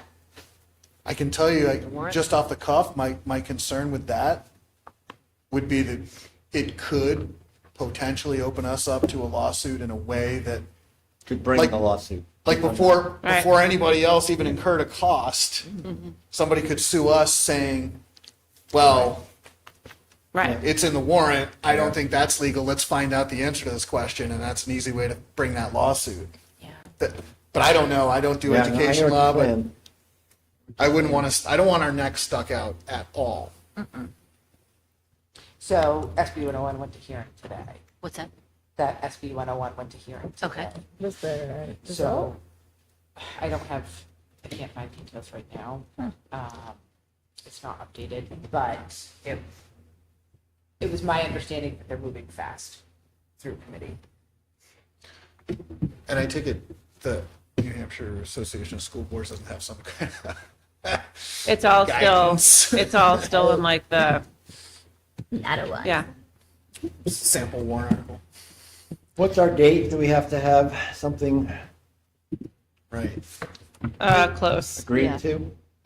I think that by the next meeting, Yeah. you would really want to We make have to sure so that finalize. we can post the warrants. We would definitely want to do at least a public hearing or a listening session if the open enrollment is going, just in general. I think people will have questions about it. So I think we could do it at the next one, but then I think that, this is going into the next portion, but I emailed the Dems and GOP. Rob had already set up time with the Rotary, senior lunch, and PTA. PTA, and then we'll figure out apps with Amy. But I think that we should dedicate some portion of that to the open enrollment question in addition to the annual budget.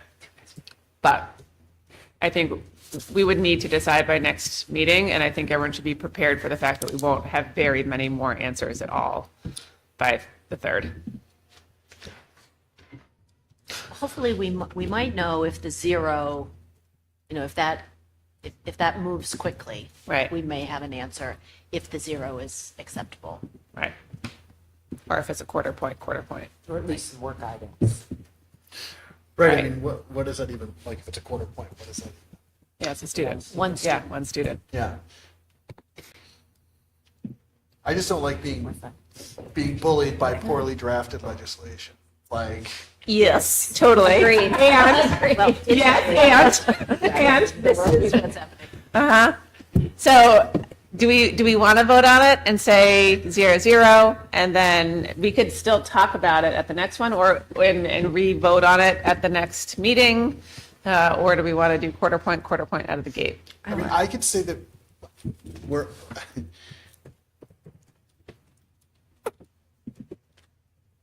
Do we have to do a percentage or can we just do a student? It's a good question. Legal did say that the law says a percentage. Okay. But you'll notice on the Kearsarge warrant article, they had the number of students. Yeah. So I don't know how tight. I mean, the guidance is changing so fast. I would rather wait till next meeting before. And just, I mean, I know we've talked a lot about the high school designating that. There are some districts, like Hanover is designating one of their elementary schools, not their high school, not their middle school. But So, then once the kid gets to whatever 5th grade or whatever. Yeah, I mean, They they get go, booted. Then what? Right. They're done? I can ask the superintendent, but that is what they decided to do, was to just, I'm just saying, you don't have to, Right. it doesn't have to be the high school. That is what most are doing. Yeah, yeah. No, there's another school that's only doing, I think, grades 1 to 4. Right. And then that's it. Like that, and then I you have to go. Then you And I have to leave. believe after that, yeah, you're out. I do think designate at a this minimum building. we should wait until the last possible minute just to see who else votes, just to see what else happens between now and then. I mean, Do I we don't see a have reason to take a time vote to, we would need to have the full warrant That's what I. effectively, other than this, Yeah. legally drafted, so because we need to vote on it at the next meeting. So everything else has to go Well, to, the public hearing for the budget committee is not until the 4th. Correct. So that is. but our next meeting is the 3rd. Right. So after you vote on the rest of the warrants and the Yes, budget committee votes on the 4th, then Yes. that next meeting in February. Yeah, but we could have everything else go through legal, and then if people maybe, The last Send me their- possible day to vote on Is the this would be the 17th. okay. Like legally, for my anxiety, I would love it if you get it on the 3rd. But legally, you have until 17th. We really have to get this posted. The warrant, the last day for the warrant is Thursday. And I It's believe Thursday, we then. have to have a public hearing for this You as do. well. Yep, you should, yeah. So do we know the do. notice requirements and all that? Like we're That's tight what on Laura's those saying. deadlines? It has to be. The public hearing has to be 15 to 30 days before the school district meeting. Right. I think it has the warrant, this version of the warrant article already gone to Dean and been Yes, reviewed. they Okay. have reviewed everything else. They actually advised me where to place this article, to put it at Article 2. Just in case there's a change from the floor, then you can do an amendment to your operating budget. You know, say that there was, they wanted to increase the number from 1 student to 10 students, you could then modify the operating budget. The only other thing, I think most districts are coming out. I do think that we may be one of the districts that people are also looking to confirm what Yes. they're doing. So we might be doing other schools a favor by also deciding sooner and being part of an example that's being set, and or telling them that we're not open for business. And if somebody is listening to this video, they would be able to infer ultimately the range that we're looking at anyways, which is between 0 and 1 students. But, I'm thinking about this from the perspective of how do we educate our voters? How do we work with other school districts who are in as much of a snafu as we are? If we were to say 1 and 1, which I understand in terms of like, the state is saying we have to, like, can't have 0, we could have 0, but Right. my read also says no. And I think you have to be transparent. Say we're picking this particular group because we recognize that that would be open to a very limited few, and we do not want to encourage. Right. I think we have to be transparent. There can't be any Right. sort of, or we're saying we are willing to host 2 students or 4 students or however many, because we believe that what we can offer here, is worthwhile, and we potentially could be revenue. I think we have to decide sort of where we stand Right. I'm on the first. in the message. I'm in the former. Yeah. I hear you. Yeah. Yeah. I hate that. No. But I hate Yeah, that. right, Like it right. just feels yucky to me. Right. But we can't. But if we're going to say we're not a Right. business, then we have to be transparent with everybody that like this is Right. why we're doing it. Right. It's only open to these people. And I guess I would like also put a caveat on that though. I'm not open for business in this way. Like this is not the way in which I'd be open for business. I'd be open for business in other ways. Like if kids wanted tuition in, Yes, on their own, but we'll if have we to, would like you know, to look at other kinds of From the- partnerships, sure.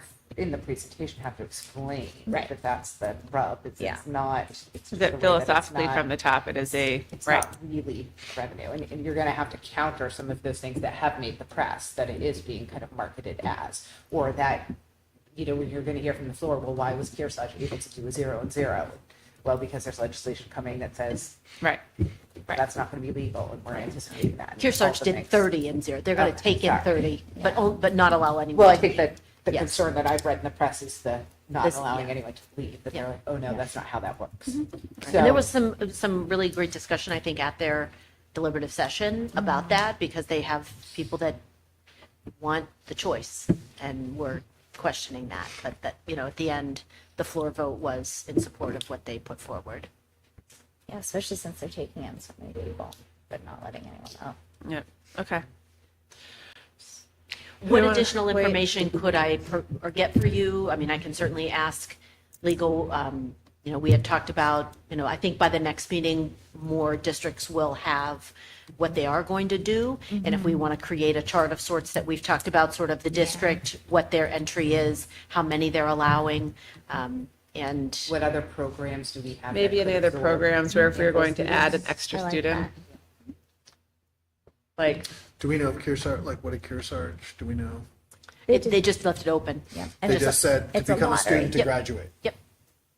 Oh, In and their high school. I definitely think that question, if they're in, are they in until they graduate, or are they in each year? Yep. Or what. Right. I And think that's is it like an additive where then this means you have to accept one every year, at which point then it's really for students? Yes. Or is it just it's one until that student is done in the district? That is, Which there is not going to be any clarification about it. yeah. Except one student for summer program. Yeah. Yeah. Yes. All right. Okay. Rob, any other thoughts? Prevent defense. Rush 3. New Hampshire scholars with STEM emphasis. About that. That's our entry program. Could be. New Hampshire. That's a credit requirement that we have in our program of studies Could also do the arts. that articulates what you have to do Yeah. Oh, New Hampshire scholars with with STEM, STEM emphasis. emphasis. Always looking for tenors for the chorus. Just wants to find. We need an oboe. I mean, All right, cool. It's nice because if it spells it out, then it's like very explicit. While you're coming. Okay. I like that. It's an analog to engineering. I think art's already pretty full. Yeah, art is pretty full. I think music's already pretty full. Okay. Certainly at Maple Street. All right. If you have any other questions, we are going to vote at the next meeting. Please send them to Amy and I so we can make sure we get them all squared away. Okay? Thank you. Thanks, team. All right. Is it Next. Go ahead. Is it possible to, and I hate to do this, but like this option with 0 versus this option with a number? Well, I was going to suggest two I'm sorry, I heard two the draft draft. warrant Two articles, one drafts? set at zeros and one set at 1. Well, Yeah. because we're also gonna like, there's a budgetary application as well. Because if we are going to Laura has a send- line. If we're gonna send, we are gonna need to budget. Laura has a line already. Okay. That was part of the law. You already had to have a line, and we do. That's why she just went. Great. yeah. Yeah. Okay. It would be great if, do you want to wait and vote on the rest of the warrant articles, or do you No, I feel think we should comfortable- review them. We can Okay. talk about Yep. it now. But we can't vote on. Can't vote on Article 2. We just No. no Article 2. I'm going to read these out. I'm going to read the whole thing out loud. We'll skip Article 2, but I'll do 1, 3, 4, 5, 6, Can 7, we vote 8. on operating without knowing this? Sure. That would can? only Why be, not? We can amend it, yes, Oh, at yeah. the meeting. Okay. Yep. I would That's think. The reason why we read it out loud is because we've, due to the Jeff Donahoe affair of 2 or 3 years ago, when we said, what was it? Unanticipated or unallocated or unencumbered fund balance, something that where we had to then change it on the floor because the wording was slightly wrong. So everyone just, Jonathan, I'm looking at you as our lawyer. I am absolutely not, just so we're clear. You are not our attorney, that's true, but as a Just so we're absolutely clear. on legal that. brain, that's true, you are not a lawyer. Okay, great. We Let's came go through this. back to the video footage. Right, that's is right. what we did. Okay, this is the warrant, just so we're absolutely clear. Warrant for the 2026 Annual Hopkinton School District Meeting, the State of New Hampshire. To the inhabitants of the town of Hopkinton and the county of Merrimack qualified to vote in school district affairs, you are hereby notified to meet at the Hopkinton Middle High School Gymnasium in said Hopkinton on Saturday, March 14th, 2026 at 9:00 a.m. to act upon the following articles. 1. Article 1. To hear reports of agents, auditors, committees, and officers chosen or to take any other action in relation thereto. Oh my God. Okay, that's the same every year. Yes. Look good? Yep. Okay. Article 3, to see if the school district will vote to raise and appropriate the school board's recommended amount of $29,301,447, numerated out, for the support of schools, for the payment of salaries of the school district officials and agents, and for the payment for the statutory obligations of the district, or to take any other action in relation thereto. This article does not include appropriations voted in other warrant articles. Majority vote required. The school board recommends this article blank to blank. The budget committee recommends this article blank to blank. You tied those numbers out with Laura? Yes. Triple checked? Yep. Rob, that makes sense to you? That's what I'm looking at. Okay, cool. It is, I double checked it. Thank you. Okay, cool. Okay. Article 4, to see if the school district will vote to raise and appropriate $100,000, numerated out, to be added to the special education trust fund previously established. Majority vote required. The school board recommends this article blank to blank. The budget committee recommends this article blank to blank. And on the slide, it will say the tax rate impact of all of these, right? That's what we talked about at the last meeting? Okay. Does that sound right? Okay. Article 5, to see if the school district will vote to raise and appropriate $350,000 numerated out to be added to the school district building repair and maintenance expendable trust fund previously established. Majority vote required. School board recommends this article blank to blank. The budget committee recommends this article blank to blank. Does that sound right? Okay. Article 6, to see if the school district will vote to raise and appropriate $30,000 numerated to be added to the technology trust previously established, and to authorize the school board to transfer up to $15,000 from year-end unassigned fund balance available on June 30th, 2026, or to take any other action in relation thereto. Majority vote required. The school board recommends this article blank to blank. The budget committee recommends this article blank to blank. That makes sense? Unassigned fund balance available on June 30th, 2026? Can we say up to, or do we have to define the amount? Because if it's less than that, then we're asking for more in taxation, and voters won't know what that is. We only Great call. took $1,000. We need to say up to, because in the event that there is not enough, we can't be legally obligated to put 15,000 in. We are legally obligated to put up to 15,000 in. So it means essentially, unless there's no fund balance available, it's 15 grand. So. Does that make sense, Rob? The up to actually is a protection for us. You are correct that if we didn't put 15,000 in, it would increase taxes. But as we talked about, it's more restricted to least restricted, right? So we prioritize the warrant articles before we prioritize the contingency fund and the unassigned fund balance. Okay. I would prefer to just have it be a number. I mean, our projection right now is 300 and something $1,000. Yep. My Vegas brain says we're going to have $15,000. I mean, if I'm on the floor and I read this, I'm going to be that guy who stands up and says, "You're telling me I don't know what I'm paying for here." Have we had that before? That's the language from last year. Yes, that's the same language as last year. How did I miss that last year? I don't know, because we did this. I think it's Last year legally you the were language cool. that we put to protect ourselves in the event that an out-of-district student moves in and we use everything but $10,000. We don't want to go into deficit spending Right. due to a legal obligation to put 15,000 into a capital reserve. Yeah, it was there last year. Yep. Okay. We just got to keep you off the floor. Yeah. I'll be sitting with Normie in the upper left-hand corner. Okay. Article 7, to see if the school district will vote to raise and appropriate $10,000 numerated to be added to the replacing school district vehicles capital reserve fund previously established, and to authorize the school board to transfer up to $10,000 from year-end unassigned fund balance available on June 30th, 2026, or to take any other action in relation thereto. Majority vote required. The school board recommends this article blank to blank. The budget committee recommends this article blank to blank. I have a question. Yep. So on Article 6 and 7, in the bolded numerated part, we are going out to into the cents, like 0.00. Yep. And we don't do that anywhere else. I'll be consistent. How do you want to?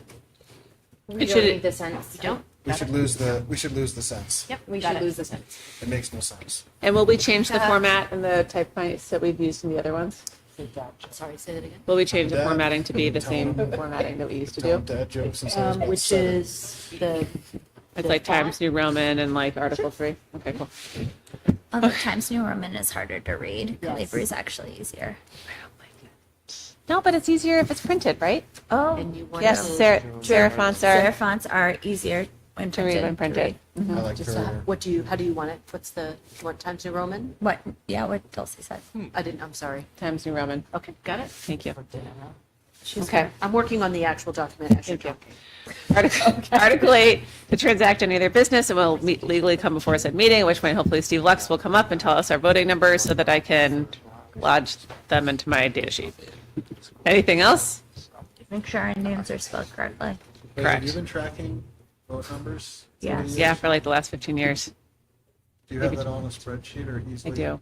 I do. Town too? Yep. Okay. Sure do.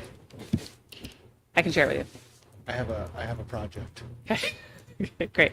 Does this look good to everyone? Wait. Oh, I see. Does the budget committee need to approve the open enrollment warrant? No, because there's no, It has no dollar amount value on it, so they do not. It has an impact, but it doesn't have a dollar Oh, value meeting. in the warrant. It has no dollar value March associated 14th. with it. What is this bottom part? Just like Further, you are SB2. hereby notified to meet at the Hopkinton Middle High School wonder on if they're gonna Tuesday, wanna March 10th, weigh in. 2026. This is happening after. I think that's just the, They probably, I don't know, they probably want to. I don't know if they would do it at the public hearing, that's Yeah, the but time that to do all it. is But happening. we, After March you know, can ask 14th. that so they if you hold a go meeting to on the 28th. previous warrant article, If it's they wanted exactly to, the same. because I think they're not, don't- right? They're not having if one you until wanna then? Separate them. Until We're the not 4th? having one until the public hearing. Right. Yeah. Yeah, we did that. My plan, though, is that if we have it settled. for what? The warrant, the entire warrant would be at the public hearing Yeah. on paper. I'm just wondering about the whole budget committee recommends Yep. piece. It is their, because this is their presentation of the budgets, it would not be in their purview to put it in their public hearing.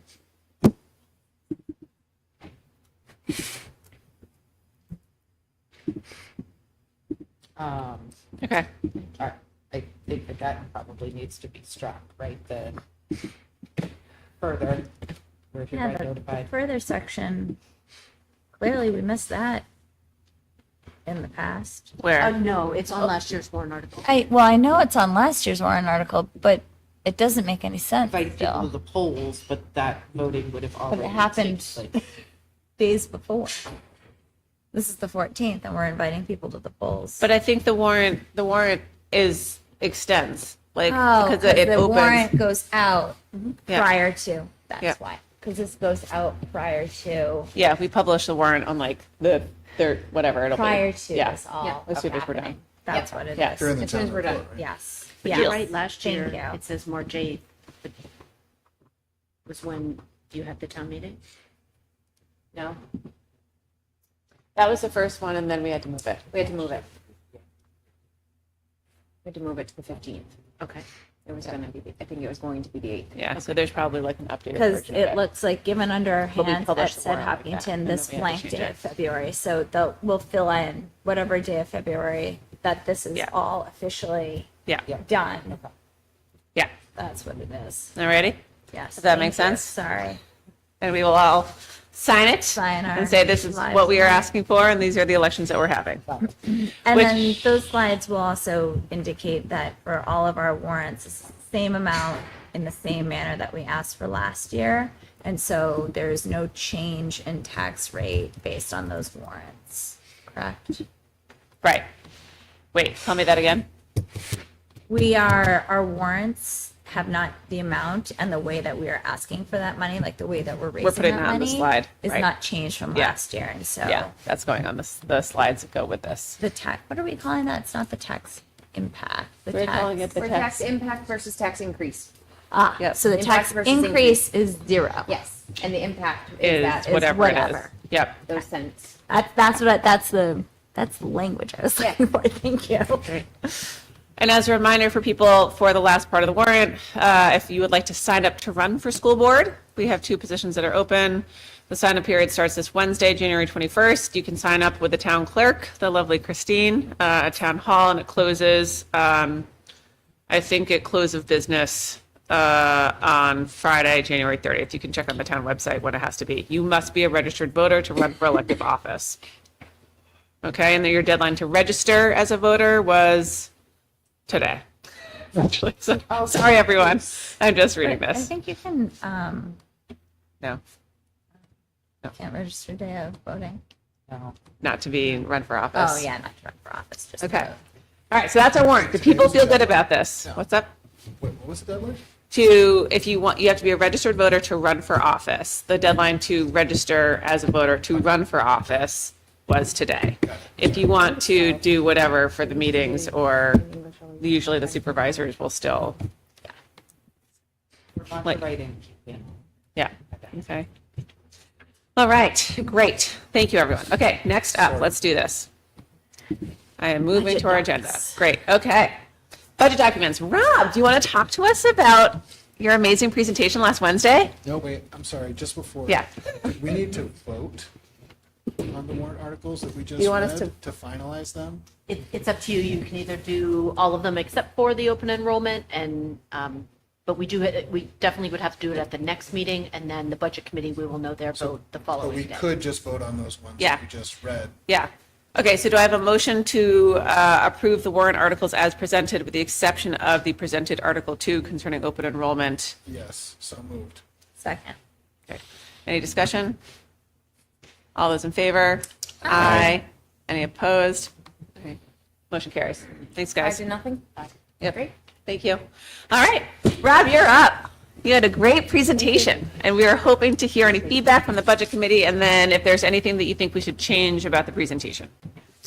I don't think there's anything we need to change about the presentation. I think that when we're doing our public sessions, we can probably very quickly go over the, philosophical slides and get to the meat of the matter. The feedback from the Budget Committee, at least 8 members, was rational budget, certainly understand. Perhaps also in line with inflationary measures that we had talked about as a committee over the last couple of years. One member was concerned about the growth of the budget in terms of people's ability to pay their taxes and the sustainability of that. We had a long discussion about what is the role of the Budget Committee in terms of putting that before the voters to decide versus the Budget Committee to decide what's sustainable or not. And how do we even talk about that? And somebody went on their brouhaha about their effective tax rates once again. One member, had talked about an $800,000 reduction and predominantly was focused on the fund balance side of things based on our numbers from last year, and therefore sought to bring the budget down by that much. But again, while it was specific to a point, which I appreciated, there was nobody else on the Budget Committee that was seeing it that way. There was some discussion about whether or not how people felt about not cutting more, but not really seeing an opportunity or a need to cut more because it all made sense. And I think I did a fair job. I think at the public hearing, I hope to do a better job of making it clear that from the beginning, we really sought a budget that was going to be amenable to the Budget Committee from the start. That's really important. Yeah. Like we did the job that going in, Right. that we assumed that the Budget Committee would say, this is what we've been talking about. Correct. So hopefully that's not lost on folks. And Can I make a comment on that? So I was watching it, and I think that it could be helpful, because I think one of the things that we want to highlight is that I think we've worked really hard to build a really thoughtful, collaborative relationship with the Budget Committee over the last many years, particularly with you as the Budget Committee rep. And something that could be helpful would be adding a slide that basically said, this is where we started, these were the cuts that we made, right, over the course of 2-3 meetings, which includes a reduction in FTE, like that last 85K, whatever that looks like, just to sort of help with that narrative value, because to your point, we did do a lot of pre-work really trying to think about how that meeting would go. and they had that information, but Yes. it wasn't necessarily a specific Right. slide. I believe I have to go back. And Right. Yeah, one You spoke to it. You worked really hard, Rob. I will say, having a lot of conversations about changing, you had some ideas about changing how you approach the budget, and in response to what you had heard about transparency and sort of coming at it from asking what you asked teachers and what you asked department heads to do, and to have that. So I'm wondering if highlighting that also as a point, Yeah. this is the pre-work that went into this, and we're responding to requests from, the budget committee and community. We definitely talked about that. I talked about the work that Laura did, meeting with people and literally going line by line, either actuals or, substantiating why it was there, which was appreciated by everybody there. Yeah. just before we move on, just to be devil's advocate for a second, you know, no good deed goes unpunished, and I worry about that slide. Only because I worry that, on the one hand, to say that we've done everything that you talked about and like tried to run as lean a budget as we possibly can, and this is, you know, we really tried to, and the budget committee supports it. That to me is a nice, clean presentation. If we have a slide in there that talks about cutting money out, I would not want to suggest, Right. well, cut that out. Maybe I get on the floor and I talk about, what about another 80,000 or whatever. Right. Like I just, Right. so that's my only devil's advocate point on Okay. that particular slide as to how that lands. Right. And whether or not that achieves the goal that we want to achieve or the opposite. Or if it opens it up. That's a good point. So maybe it's just woven into the narrative. Right. That's You what I'm did a saying, good- like you you did do a a great good- yeah, job in Rob did a great presenting job in a with narrative really value. credible way that, you Right. know, we have really been careful about the crafting of this budget and the budget committee agrees. Right. That to me is pretty strong. Right.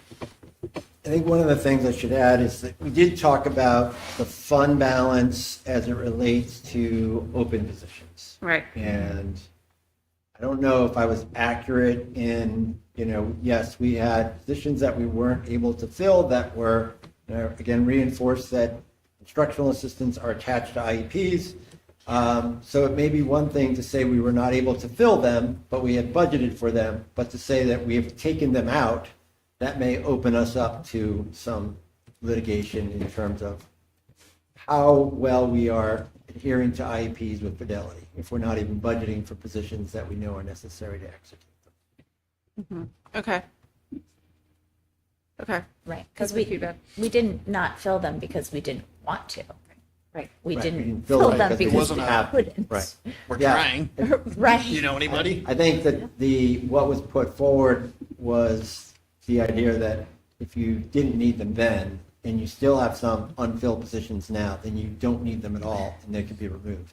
Right. Uh, We and actually again, do need them. you know, No, I the- think you the spoke to connection that to- well. You did so. it. You did a good. Yeah. Great, thank you. That will probably come up again. Right. Okay. I thought you did a great job. Just in your conversation, Rob, I think when we made a reduction, and that was what we did, we really looked at, are there any positions that we are able to reduce? But the positions that are in the budget are ones that we still need based on students.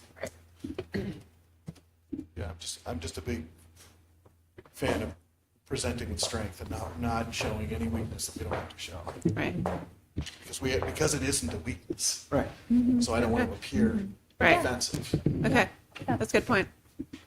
I think I will reinforce at the public hearing, not to be redundant, but with the respect to the budget committee, that is why we came up with a budget that doesn't, that all of them, minus one, says we don't need to cut more because you've already done. Right. Well, and that is respectful to the budget It committee. is. It is I absolutely. mean, that's presenting to them, that is listening to, because it isn't a budget isn't a one-year process, it's an ongoing conversation, year after year. Year after year, we've been listening Right. and attempting to improve communication so that we can present them something that all parties can get behind. All parties, except for one, can get behind. Okay. I will say, I thought you did an exceptional job. I think that comes on the back of a ton of hard work from you. I knew you were working on, I'm pretty sure New Year's Eve and New Year's Day. I have had a good receipts time. of that. What? Uh-huh. Also, Laura and Amy, you guys really did an extremely fine-tooth comb review and line-by-line rebuild of the budget. And it's strategic and represents our priorities and also contains a ton of information. So great job, team. And I know we still have to make it through the public hearing, through school district meetings. So like, we're in like the second period of our hockey game, but you know, You know, the info sessions that we do are great dry runs Right. for school districts. that's right. So they're super helpful in that That's way. right. Not only getting comfortable with the presentation more, but also in terms of right. anticipating concerns and questions. That's right. Kind of look forward to those. So coming up to that, so I reached out to, so some of the feedback last year, you guys might remember, is we had reached out to GOP. They couldn't fit us in. Dems, Rotary, PTA. We had done muffins with Mike, and then we did a bunch of other informational sessions, and then sessions at each school. Those seemed like they were redundant, and so over the weekend, I reached out to GOP, Dems, Rotary, which you had already scheduled with following the HMHS security redesign presentation, PTA, Senior Center to make sure we can still do a presentation to those, to the folks there. And then we'll work with the library to schedule with Amy. So people are starting to get back to me. I know you'll want to be definitely at some of those. I think it's good for all of us if we can try, and I know your schedule's tricky, so there's some evening ones, but I think I'll put together a docket. We can look through, figure out who wants to do what, because I think it is a great opportunity to get feedback and hear where people are keying in. Instead of muffins with Mike, we could do antacids with Amy. I looked through every single word that begins with A.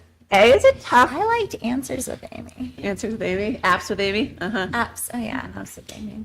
But it's or you can get into like Aperitifs. Spiders. yeah, spiders. My kids would like that. Apple pie. Yep. Arachnophobia. Yeah. If not a D, could do. No, I do not want to do the D. She said no this morning. Yeah. Okay.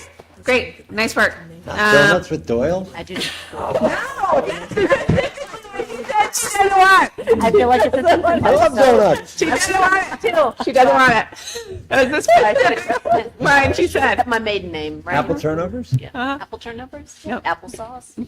Okay. Apple strudel. I'm sure. I think you probably still have an apples with Amy Yeah. Oh, I'm sure. from my previous. certain. Yeah. Life. That's right. Okay, great. Okay, so budget presentation stands. I think it is great. I think it looks great. I think it's concise. I think it's great as a read along and a standalone. Agreed. Amy went through over the holiday. Thank you, Amy, and put her touch on the special ed primer, which is in the folder and also on the website, as well as Rob's OG. I think it was circa 2021 budget glossary, which Yeah. we should actually share with all new board members because figuring out the titles and the funds is actually incredibly beneficial. But if people go through and think about that, I think that would be beneficial just to see if there's anything else you're thinking about. I do think that they're really helpful documents to have up there, and I'm very proud of the body of the work that we produce as a district. We do, at this point, have to start to prep our budget FAQ. So I linked, I think, to last year's. It includes a bunch of stuff about like, what is the procedure of the meeting? How much are we asking for? What are the changes? In the past, we've also included FAQs for our contracts. This year is not a contract year.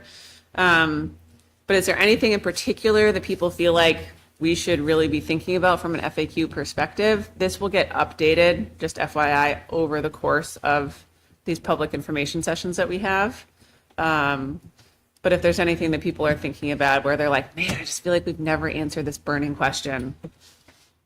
My only thing was I felt like number 19, like your glossary, would maybe go further up the chain. Oh, If you were, looking through a lot of these things, like, for example, CIP is referenced multiple times. And then if you're like, oh, what does that mean? It's not till you get to number 19 that you're like, oh. Like put that higher up on the question list. That's great. We're first or I think it would go budget? after the basics, but I think you mean like the top 5, top 3 to 5. Yeah, like Yeah. More special ed. Yeah, sure. No, I think even higher than that. I think that's like a basic thing of like, I don't understand. Like, Yeah. education has a lot of special terms. Oh, like Do we in- have- in the give me Yes. a budget basic? Yeah, Yeah. like maybe Yeah. move that Yeah. one up. Yep, that's great. Okay, cool. That's a great note. Anything else? The draft that's in your folder, I did, if you look at number, Of course you did. Lunatic. it's ridiculous. I put some information about open enrollment and linked, it's number 4, if you can take a look at that. The resource that I could find was from Reaching High New Hampshire. I know we haven't decided about open enrollment, but I just wanted to link something for people to look at. There's a historical document, That's great. and then we can link to our explanation later. Amy, you're the best.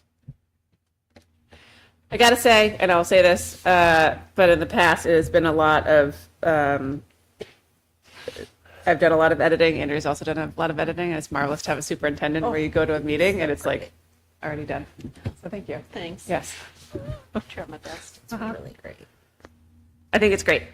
But if there's other stuff as people review this, these will be often live documents really right up until like the day before the district meeting. I think the goal is to get out the vote and make sure we are educating voters to every extent possible because to your point, Jonathan, we are doing, I think, a pretty solid job of trying to put together materials that show how thoughtful we are being. All right. The other document that we're going to need to put together is the required financial document that just shows. You mean the one pager? No, not Rob's one pager. I mean, Laura's one pager. The new one pager. That is Oh, Yeah. the legal, the legal one. yeah, the one with The one that's one with required by top law. top three salaries and all Yeah. of that stuff. So we'll also need to put that one together, Top five. as well as basically like a second one with context. Yep. So it's just like putting it back on everyone's. Cool. We still need the snapshot too. I think Rob And the still wants snapshot, which I like. I think the snapshot's great. I love the snapshot. Cool. Okay, great. And then we do have to post all of that on our website. Yep. Yep. And so we'll make a spot for that under district information. Great. Okay. Cool. Guys, So much. We Wow. have so much. okay. There is in the folder a shortcut to our goals. I was hoping to go through ours, and then Amy did an amazing job on hers, and we'll run through yours. Does that sound good? Sounds good. Okay. So as per usual, you should see a snapshot in there, a shortcut in there. No, in the actual drive folder. Oh. You see a shortcut? Yep. Okay, so I'm going to read through these. I did go through and re-listen to the 1021 meeting. For the most part, I got to communication, and you will see that I did not finish reading the tape to fill out the comments that we had made about those parts, so I will go through and finish doing that work. In the drive. It's in the drive. It should say HSD School Board Goals 25, 26. You want to take notes, or would you like me I'll to take them, notes? yes. All right, so first up, curriculum and assessment. The school board, working through the superintendent, will review how the curriculum and assessment process is delegated and executed currently without a curriculum coordinator, including what we must do, what we must have, and what we would like to improve on. I'm not going to read the strategic plan part, so if people want to see that, they should please review this document. Great. Well, I can give you an update. The curriculum, CIA, curriculum instruction. I always want to say intervention, and it's not. Instruction and assessment committee has been chugging right along. So part of the committee has been essentially attending different. Oh my God. Yeah. I don't have the words. Yeah, They've been so, attending. It's a big group. It is a And huge group, there's a and it's lot of going energy. so well. And so we decided to split them into two groups. One that would be interested in looking at demos Thank of you. new Demos. assessment tools, and the other of how we are going to capture our guaranteed and viable curriculum in documents. Yes. It's very exciting. And the guaranteed curriculum part is really very cool. It's not a very descriptive sentence, but it really is a group that is made up of highly active and engaged teachers from across the district working together in a really exciting way. I think Amy's doing a really nice job leading the, I guess, sort of charge in determining, what curriculum needs to be kind of purchased so that we can align curriculum K through 12 Yep. as a district, which is something that And has- Dr. Sendoni has been facilitating the demos, so thankful for her leadership there. Great. Cool. Great, guys. I just take notes. Great. Amazing. Thanks, guys. And approve things. And Really. hey, And yes. we buy that. That's right. They approved. Can we do that? But That's right. Not really. The school board, working through the superintendent, will support the development and reporting of strengths and weaknesses of Tier 1, Tier 2, and Tier 3 levels of support and make recommendations on future systems and needs. How we looking?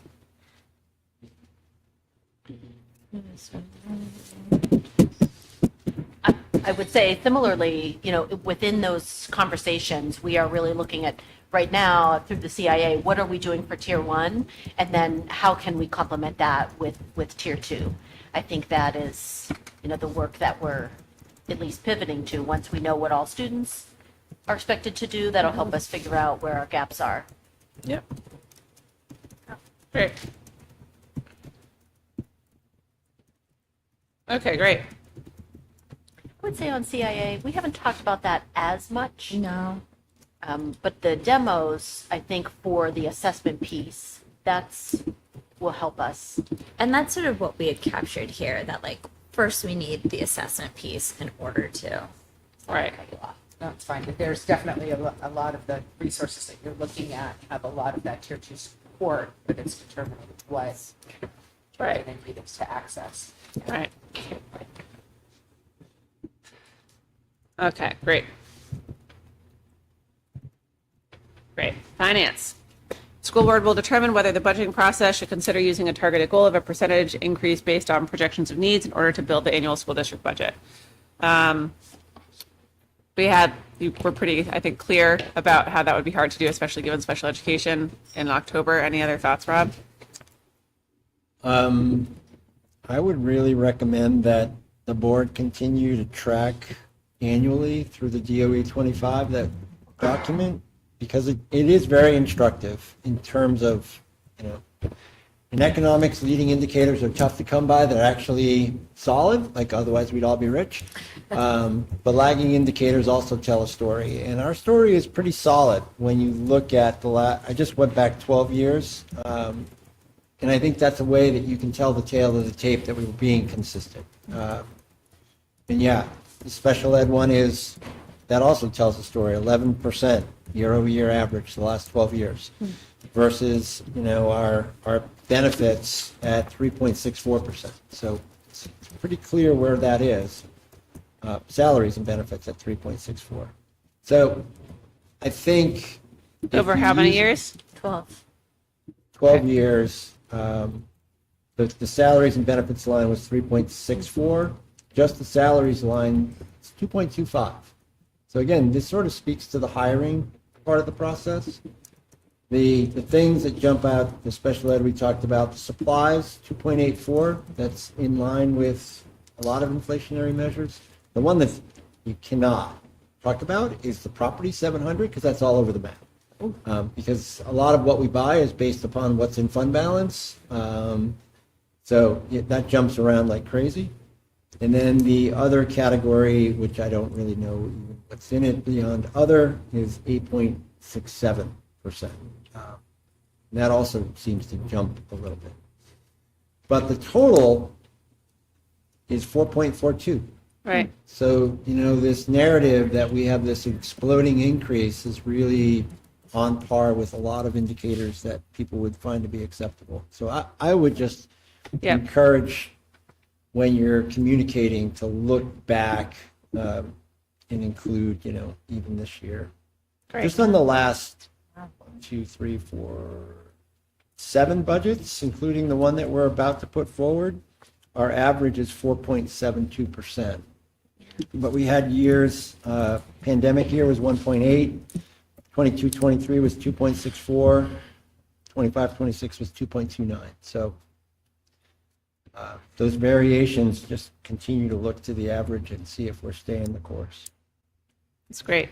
What was the biggest year out of those 7? The biggest year was 23-24, and I have to go back and look in the snapshot, but I think that was the year that we got whacked by both special education and health insurance. That was like the 20% Yes, I GMR. think we It had a was terrible. $750,000 increase in special ed alone. It was And I think that's when our health insurance, we just had Went through the roof. Yeah. Okay. Thank you. Next one is, I think, easy, but school board will complete a zero-based budget financial exercise with one department within the district for fiduciary review purposes. I'm actually you did a better job explaining that on the tape that I was listening to today, so I will explicate that a little bit, but I think there's nothing to add here, right? I think we Great. completed it, yeah. Yep, great. I was actually going to take off the review. Okay, great. Safety and security. In response to the Homeland Security audit, the school board will support the development of the security redesign project proposal, including estimated budget at the Hopkinton Middle High School. What do we want to say? My understanding from today is that we're actually waiting on the contract piece before we hit the pedal on the actual process, but we're very close to starting. Yes, we're writing a contract. Do we want to say how many public information sessions did you have? A lot. 5? Good. 5. Ran a, can I say thorough bid process? Thorough bid process, held a public hearing, and the board approved the project. Is that fair? Yep, right? What are we waiting for from the contractor? These contracts are very specific. Yeah. I probably need to get an AIA contract download, and Yeah. so I have to write the contract. Yep. Great. So we're frankly waiting on me. Yep. Good. Thank you. Currently working on contract with the GC. Okay, great. And work will start and complete in summer 2026. Great. Okay, good. The school board, working through the superintendent, will continue to support the development of a district-wide approach to school culture and safety that involves students and staff. I talked a little bit about Fly 5, speaker series, culture of inclusion and feedback. Is there anything else we want to say here that we've noticed across the schools? You had talked about how one school should have one initiative each. Yep. And they do? Yep. About the culture and climate for students and staff. Yep. Any other speakers? Not yet. I mean, the Hopkinton Schools Foundation will sponsor something that is coming up. I think somebody's coming soon to the middle school. I don't know who it is, but somebody, I received a requisition for a speaker, so, Oh, or thank you. budget transfer for one. Yep. Okay, thank you. Great. Communication, this is where I need to finish listening to the tape. The school board, working through the superintendent, will take steps to understand, develop, and support the changing and varied need of Hopkinton families across the district. Did you do a survey? Not yet, but it's on my to-do. Yep. I mean, what I've really been trying, and I can, speak to it a little more, is just trying to get a sense anecdotally. Yep. How do you get your information? I think, we have the website. We're, spending some time updating that. Most people get their information through their phone. Which is tricky because not all of the documents that we need to share will come up in an expansive way on the phones. So that's something to continue. But when Matt and I meet, we talk about the website, we talk about updates. When you come to your meetings, we're making sure that the right information and the most up-to-date information is out there. Yep. To make sure. Great. Okay, thank you. Culture and climate. The school board, working through the superintendent, will proactively address goal 1 of the culture and climate section of the strategic plan. The Hopkinton School District will strive to create an emotionally safe, equitable, and inclusive environment for all students through the action steps laid under the goal's sole objective. I know that we have been thinking about see something, say something. Rob, is there anything else we would talk about here? Either in terms of softer pieces or Really hasn't been a topic of discussion in safety and security this year, more so than it's, in practice. Kids know who they need to go to. The question is to whether or not they will go to folks. We had this conversation with your predecessors last year and how comfortable people feel going to guidance or to the office if they know something's up. You do have a student group that meets with the building administration. Is that monthly that they meet with them? Pretty much monthly with our, what do we call it now? It's not student advisory council. Like Student leadership council is what it's called now. We had a name change, but it meets pretty much every month. I think we're taking off this month and meeting early February because of midterms and just shortened because of break and stuff. But do you guys talk about inclusivity and emotional safeness and equitability there? I mean, we talk about a wide range of things. Mostly it just starts out with each grade bringing issues or things they see, but it definitely can include stuff like that. And that might be something more for Lucy and I to bring to this and have a discussion. But Well, Kip, you said the hockey team did the mental health awareness night. Yep. The other teams do Yes, the soccer team also did that earlier. And there are like, especially other clubs, I feel like incorporate them more, like peer outreach we have, and I'm not part of Interact, so I don't know. So students are talking about it. Yeah, Yeah. especially, peer outreach, I would say there's also the Best Buddies program, Oh, yeah. which I know started this year, and they've been, or at least gained membership this year. And they do a lot with inclusivity with kids with special needs who might have trouble feeling included. Right. But yeah, it's definitely something Kip and I could bring up at one of our student leadership meetings. Great. Thank you, guys. Yeah. Awesome. Last one, the school board working through the Energy Management Committee will take steps to understand and develop a district-wide policy related to sustainability, energy management, and waste reduction with a report to the board due by April 2026. Well, I don't know if it's going to happen in April, but it is underway. Yeah. Dr. Sindoni has been really helping to spearhead this work. Yeah. And we have now looked at least two versions of it. So, and I believe the idea is once the Energy Management Committee has kind of crafted it, that it will likely then go to the policy committee. Yeah. Well, wasn't it Amy and the environmental club? We have silverware. Yeah, that's right. Yep. Big deal. That's a lot of plastic. Yes. That's generated on a daily basis. So just that small step. It's a big deal, man. It is. Yeah. Our tipping fees were bonkaballs. Yeah.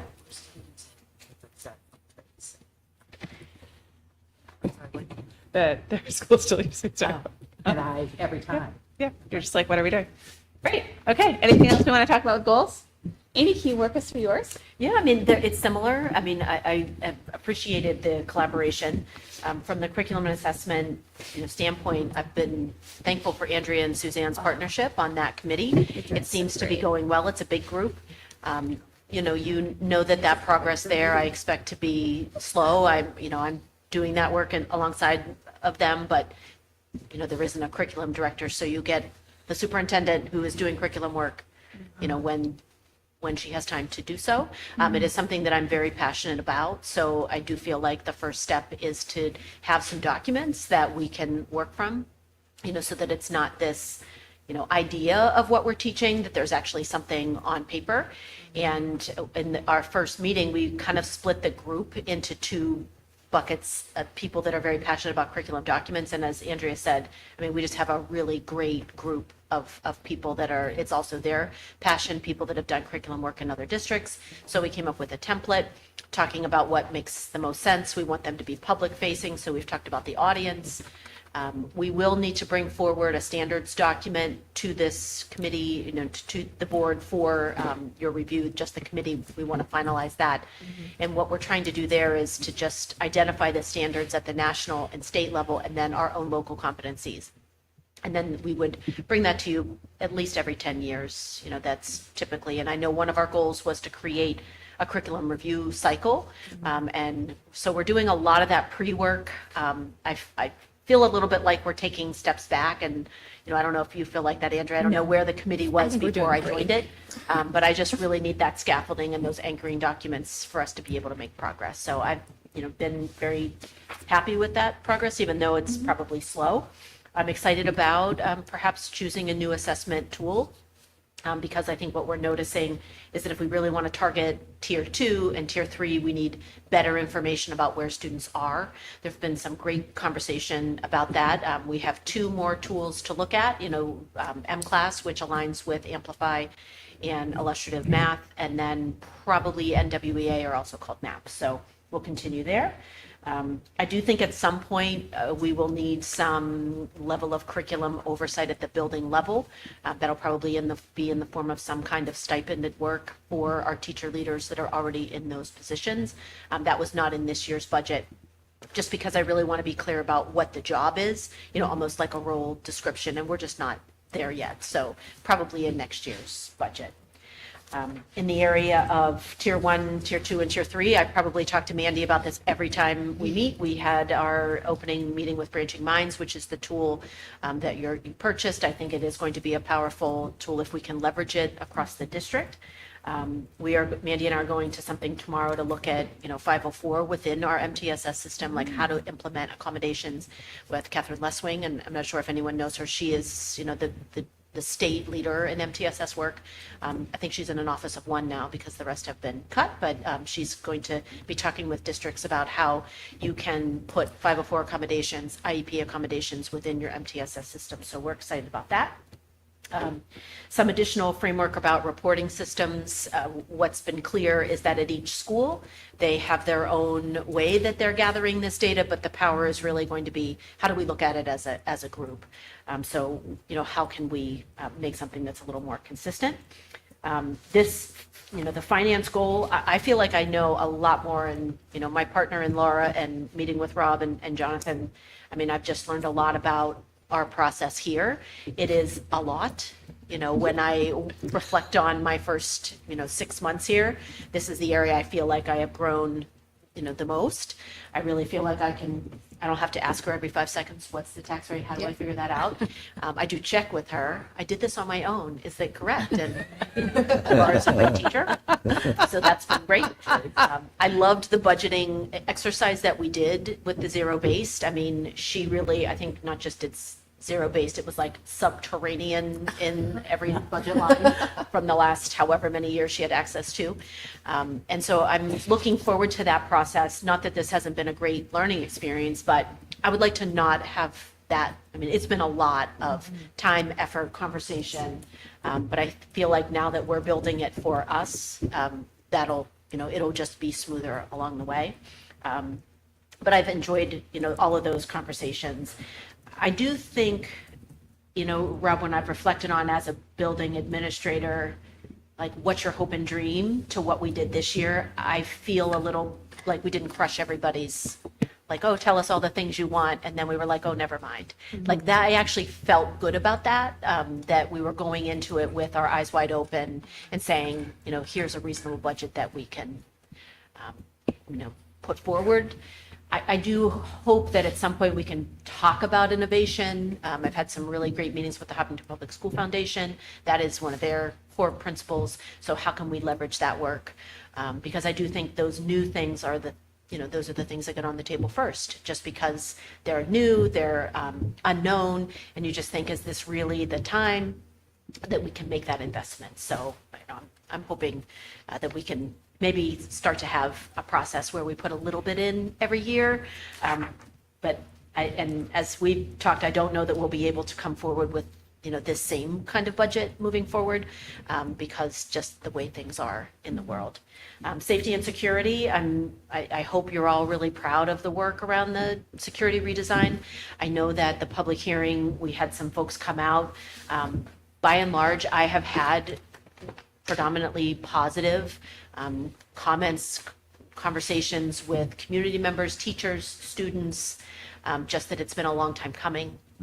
And that they also thought it was going to be $3 million. And now that we're doing it for the amount that we are, I think that, I get it. There was a lot of conversation to get us there, but I'm proud of that work and I hope everyone is as well. Supporting the safety and security at the building levels, I think at our leadership team meetings, we are always talking about what is the culture in the building, how are people doing. As you can imagine, right before the holidays, people are ready for a break. So we're sort of riding that. We just had a period of time, and then we'll start to look down February break where people are equally exhausted. So we try to build in spirit weeks or pick-me-ups and things like that. So continuing to look at those goals. Communication is a goal of mine. I try to send out information. I try not to put out information because I know that families, they really want to hear from their student's teacher and then the principal and maybe me every once in a while on something like a snow day, right? They're like, oh yeah, nice to see you. But I think that getting that information about how people digest information, I am just, honestly, people are so different in how they take in. And I think even if we send out a survey, we'll have to accept that we won't be able to meet everyone's needs. It'll be People very want super really like heterogeneous data, on-demand right. information, and that's just not realistic in the life that we have. I mean, we can do our best and be strategic and timely about it, but it won't be every minute. Sometimes, and I'm sure you all get an email. Did you see my email at 10 p.m. or 10 a.m. and it's 1? You're like, no, I did not. Can I make a comment about the survey piece, just historical reference? We had a superintendent at one point in time who did a community survey, and the results were not exactly flattering. And when we probed a little bit, we found out that his return rate was 11%, at which point I thought the survey, it should not have even been reflected on. It was so low. So just, I don't know what the Mendoza line is for, we should actually Interesting. accept these as something that we can reflect on versus At least 25. you just got people Yeah, but- who, want But I do think that anecdotally, it's really going to be this group of people talking to your neighbors, your Yeah. community members, like, how do you want to get this information? Because sometimes people will reach out and say, where can I find this? And it's on our website. Right, Or you just they can't just see it. have to, find Click it. through And it's really hard to put things in a predominant spot. So I think in addition to a survey, the rate of return, as you said, if it's low, Right. what can we learn from that? But also, I think it's just asking people. We're going to put out a lot of information about the budget. Where would you like to find it? How would you like it to be? I think that the budget page that we put together is pretty streamlined. That's great. But that's an area. Sustainability, I'm really excited about this overwear. I think that the students were as well. And so my next steps are really to just continue to support the planning and information across these 6 goal areas. And we'll have an end of year update. But I great. feel like we've made a lot of good progress. Yep. That's awesome. I think for the end of the year, we should try for both of our sets of goals to because I do think as I was going back and looking at last year, if we can sort of be specific about the different initiatives or things that have happened, I think it's really good to sort of close the door on the year, right?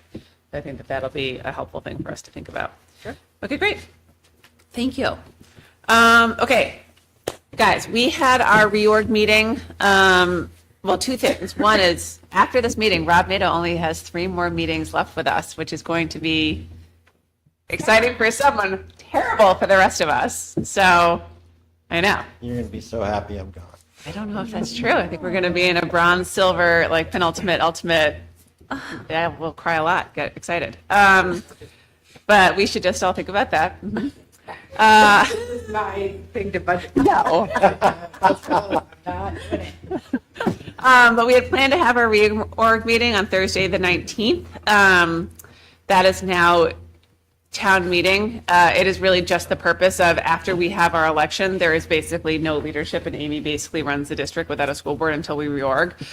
Suzanne is going to be out of town on the 17th. She's going to be watching her daughter in spring training. So the other thing that we could do is just meet at 5 o'clock before town meeting, or 5:30, have a really quick reorg meeting at the middle high school in the auditorium if they'll have us. It is, I guess, our building.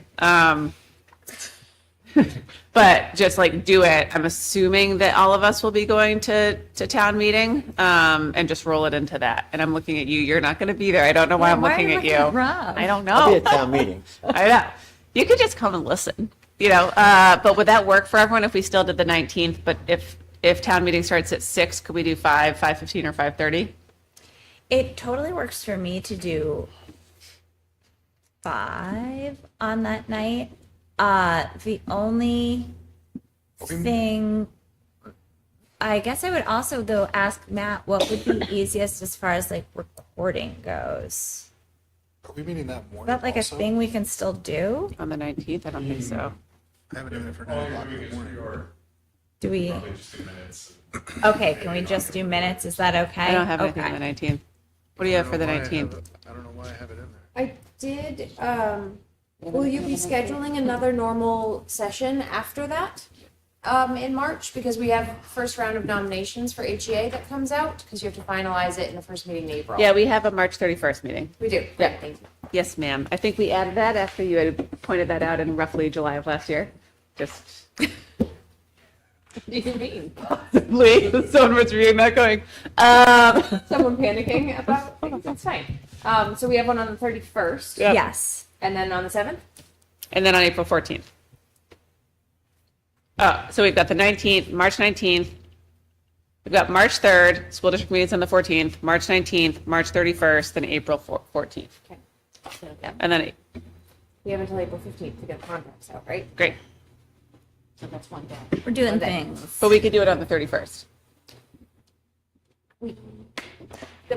That was my goal. My plan was to do it on the 31st. I think the concern I have is that you need a chance to review it. And if we bring it forward on March 3rd, which we can, the new person won't have a chance to look at it yet, but also we don't have a budget. So I can bring nominations as a draft, absolutely, for you to review on March 3rd. And then, No, I'm sorry. March 31st, right? We Right. would have a budget then, right? yes, we'll have a budget then. Yeah. April 14th just doesn't give us enough time to issue contracts before the deadline of April 15th. Right. But you don't think that March 31st would be enough time for you? I She's do. just- I'm she's wondering, when do you want me to bring the first draft to you? Oh, Between the time that school meeting is approved and the time that you need to finalize the nominations. I think that you could probably bring us the first draft on March 3rd. And then once the new person is onboarded, they will have access. And that information can be shared with them as well, so they can review it. it is just going And then through. it will be a second read. And then we plan to have vote and then on if the we would, 31st. if someone needed to go into non-public on the 31st, we could do that. Yeah. Okay. Okay, Yeah. that makes sense. Sorry, that took me a minute. Okay, You guys are okay with meeting right before. Will you Yeah. will you be back on time? Yeah. Okay. Yeah, I think it's important to have everyone there. you. We can. Thank you. I Yeah. was like, oh, geez. Does that work for you, Jonathan? The 19th was This is in on the books. 19th. Yeah, Which is when it was originally scheduled. yeah. It would just be earlier. It's done. Right, I know. Right. I'm just thinking about childcare. and stuff. I do need to go pick By a half hour. But there's usually childcare at. Yeah. At our school board meeting. Oh, bring them. Yeah. Yeah, it should work. Yeah. It should work. You can drop them off with Thomas. Uh-huh. I just leave my daughter there. Maybe there'll be some Yeah. honor society kids there a little early. That's right. Oh, yeah. All right, cool. Sure. All right, Jonathan, we can confirm on childcare, but yeah, let me know. No, it Oh, yeah, but I still. have a spouse. I just. All right. I know, but you're being thoughtful. We'll Great. do 5 p.m. on the 19th That's correct. at HMHS. At HMHS. Correct. So somebody will send something around. Yeah. Which reminds me that I need to also find childcare. Okay, great. All right. Guys, we have a really exciting bucket of policies. Dallas, can I ask a question? Yes, ma'am. Is there any other business on the 19th aside from assigning committees and electing chairs and things? No, I think it's just that. We I don't even know need if it needs to be. swear, just welcome the new person. Yeah, we need to welcome the new person, Swearman. Yep. Yeah. Yeah, swear them in. Yep. Great. Cool. Policy. Get ready. It's exciting.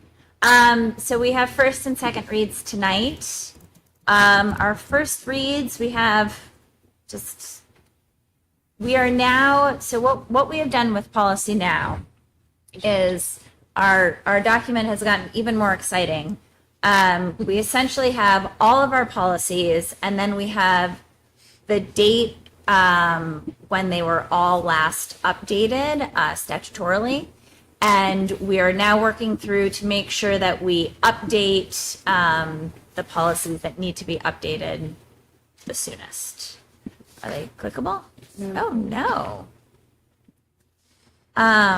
Any of them clickable? No.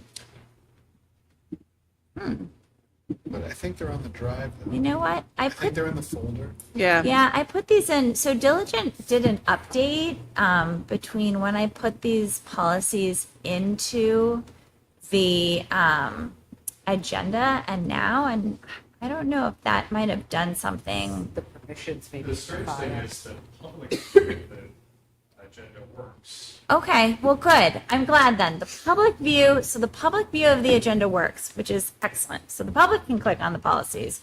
Great. The board just can't click on there, so you'll need to go.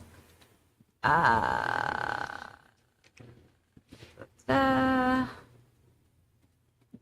on one second. So if you guys, Do you want to talk us through it and then we can reconcile everything tomorrow for people to read? diligent, just Well, they're probably in the middle of some bug totally fixes. broke. Yep. So let me open up my policy doc and I will read them to you. Okay, so I will read you our documents. So the first one we have is BEDG, which is meeting minutes. And this one, while we are bringing this in for a first read, we have actually already adopted some of the statutory changes. So some of the things are like, you have to write down who took the minutes. You have to write when the meeting began and when it ended. DAFB, which is equivalence in instructional staff and materials. EBCH, chemical safety and chemical hygiene plan. EEAB, establishment of bus routes. HP, employee job actions, and HPA, employee job actions, unauthorized employee absences. These two were policies that we actually already had and that had no substantive changes. So we're really essentially just, I forget the term that we Reaffirming. use. Thank you, reaffirming these. My diligent is just going absolutely bonkers on my computer. Yeah. IKB, which is homework, and LDA, student teaching and internships. Great. So those are all your first reads this week. For second reads, we have IHCA, summer activities, IHCD, and LEB. These ones are duly coded with one another, and the title is Advanced Coursework, Advanced Placement Courses, and STEM Dual and Concurrent Enrollment Program. JH, Absenteeism, Attendance Truancy, and JLCC, Head lice, Pediculosis, formerly communicable diseases. So those are your policies. If you have any questions or input, let myself, Suzanne, or Amy know. Hooray. Does pediculosis mean head lice? It does. Well, I'm locked out of diligent. Great. I mean, not great, but thank you for the policy. Yes, That's you're great. welcome. Thank you guys for all your work. I really appreciate it. All right. Off we go. We're out the corner. Personnel. Personnel. Hot off the press, we have 2 personnel nominations tonight. Let's start on the back page, if you don't mind. Mike Zahn, who has been an IA for us at Harold Martin for a long time, has received his statement of eligibility to be a special education teacher. So we are nominating him for the special education teacher position at Harold Martin that is currently open. And to replace him, look at this, Natalie Patterson will be an IA at Harold Martin. Amazing. Wonderful. That's great. We think she'll be taking Mike's spot, but she may also be floating in preschool and kindergarten. We haven't, I think, fully decided that yet. Great. That's amazing. It's great. It's very exciting. Wait, so are we full right now? Easy now. No. Calm down. Calm down. I interviewed someone today to come forward to replace the IA for the resignation at the last meeting. Yep. And then we still have a few open, Great. but we're getting close. Okay, and your former student started as your new staff accountant, is that Yes, he right? did. Yes. Yes. Great. Yep. Ben officially started today. Great. As our new accountant. Yay! We haven't Amazing. had one in 2 months. Okay. So I'm very excited. Oh, we have. It's just been you. It's just been me. Oh, That's true. it's just been Laura. Yeah. It's bad. So thank you to Mike and congratulations to Natalie and Ben. Great. For donations tonight, we have 2. The first is an anonymous donation to the Osram Robotics Program for $1,000. And the second is an annual donation we receive, the Shelley Lockhead Trust. It goes to the library fund at the middle high school for Donna Zucca to use as she needs to. I believe Shelley Lockhead was a librarian for us. Oh, yeah. a year Yes. ago. She was marvelous. Do you remember her? Yes, she had pretty significant glasses. She works in the library, for sure. I think if I saw her, I would remember. You would. She's amazing. Yeah. That's A marvelous nice, human. though, they continue to donate. Yes. Yeah. So thank you to that So we'll trust see them and the every anonymous Osram donor. Mm-hmm. Awesome. Thank you. We have no Schedule B this evening, so we'll go over financials. The financials are in your packet. They are a draft. I will tell you, I had a little bit of an issue with our e-finance system. Sometimes it gets a little quirky, especially when they're doing updates. And I have current year expenditure reports, but I just don't have prior year comparisons for you. So I made it a draft. I will put the prior years in and give you those finals in February. That's great. And we're looking at 355 for unassigned fund balance? Yep. Great. Okay, that's a tighter number. Okay. Yep, it's around 355,000. We keep seeing, the special education available balances go down as we continue our services through the year. I also just want to point out, we have a new function code of 1190 for open enrollment. Which brought about maybe the first exclamation point that's ever been used in a financial statement. About open enrollment. Oh. So excited. Ah. New function code. I am, because I had to redo my function key to add it in. So I am. It's a good time to Yep. do this. So very mappy. Terrific. Food service is also trending in a good direction. We're almost $10,000 over where we were last year. Great. Thank you to our food service staff. They're doing a really great job. Exciting. We have been fully staffed also all year long, which is fantastic. So I changed the projection to $95,000 loss instead of $100,000. Okay. And we'll continue to rope that one in. But thank you to Tracy and her crew. They're Thank doing you a to good job. food service. That's yeah, amazing. thank you. That's incredible. Yep. Great.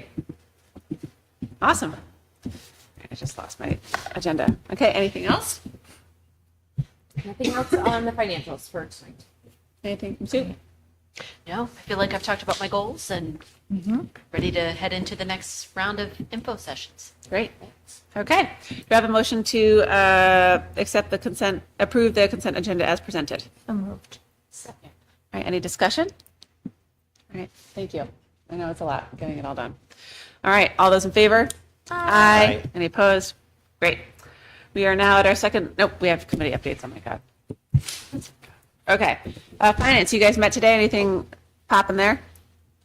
We just talked about continuing to track savings, Yep. annual savings from hirings. And then we talked about the financials, and I think that's all we talked about. Cool. Jazzy. $260,000 in savings from last year's hiring. People who left and people who came. So, Great. Cool. Okay. CIP? Okay. Anything new from policy that we haven't discussed? You guys just gave us a big docket. All right, CIA, when's your next meeting? Or did you just meet? You just met, right? We just met, so we'll meet next month. Great. Anything notable there? I mean, we're continuing to work on our curriculum documents, and then we'll have another demo for I think the MCAS. Yeah, I Yeah. think that's what we're going to Next target month. in February. Cool. Safety and security, which met today, and I didn't have a telephone to call in. That's my foible. Anything major there? we talked mostly about cybersecurity and Mr. Stone's ability to harden our systems against such cyber attacks. Oh. And what happens if there is said cyber attack, and who comes to our aid, and the school district's adoption of a cyber response plan. And the most important thing is if you get a suspicious email, do not open it. Can I actually ask a question about that? Yeah. So obviously there's someone who's impersonating both Andrea and I who's sending out things about how they're in a meeting and they need help.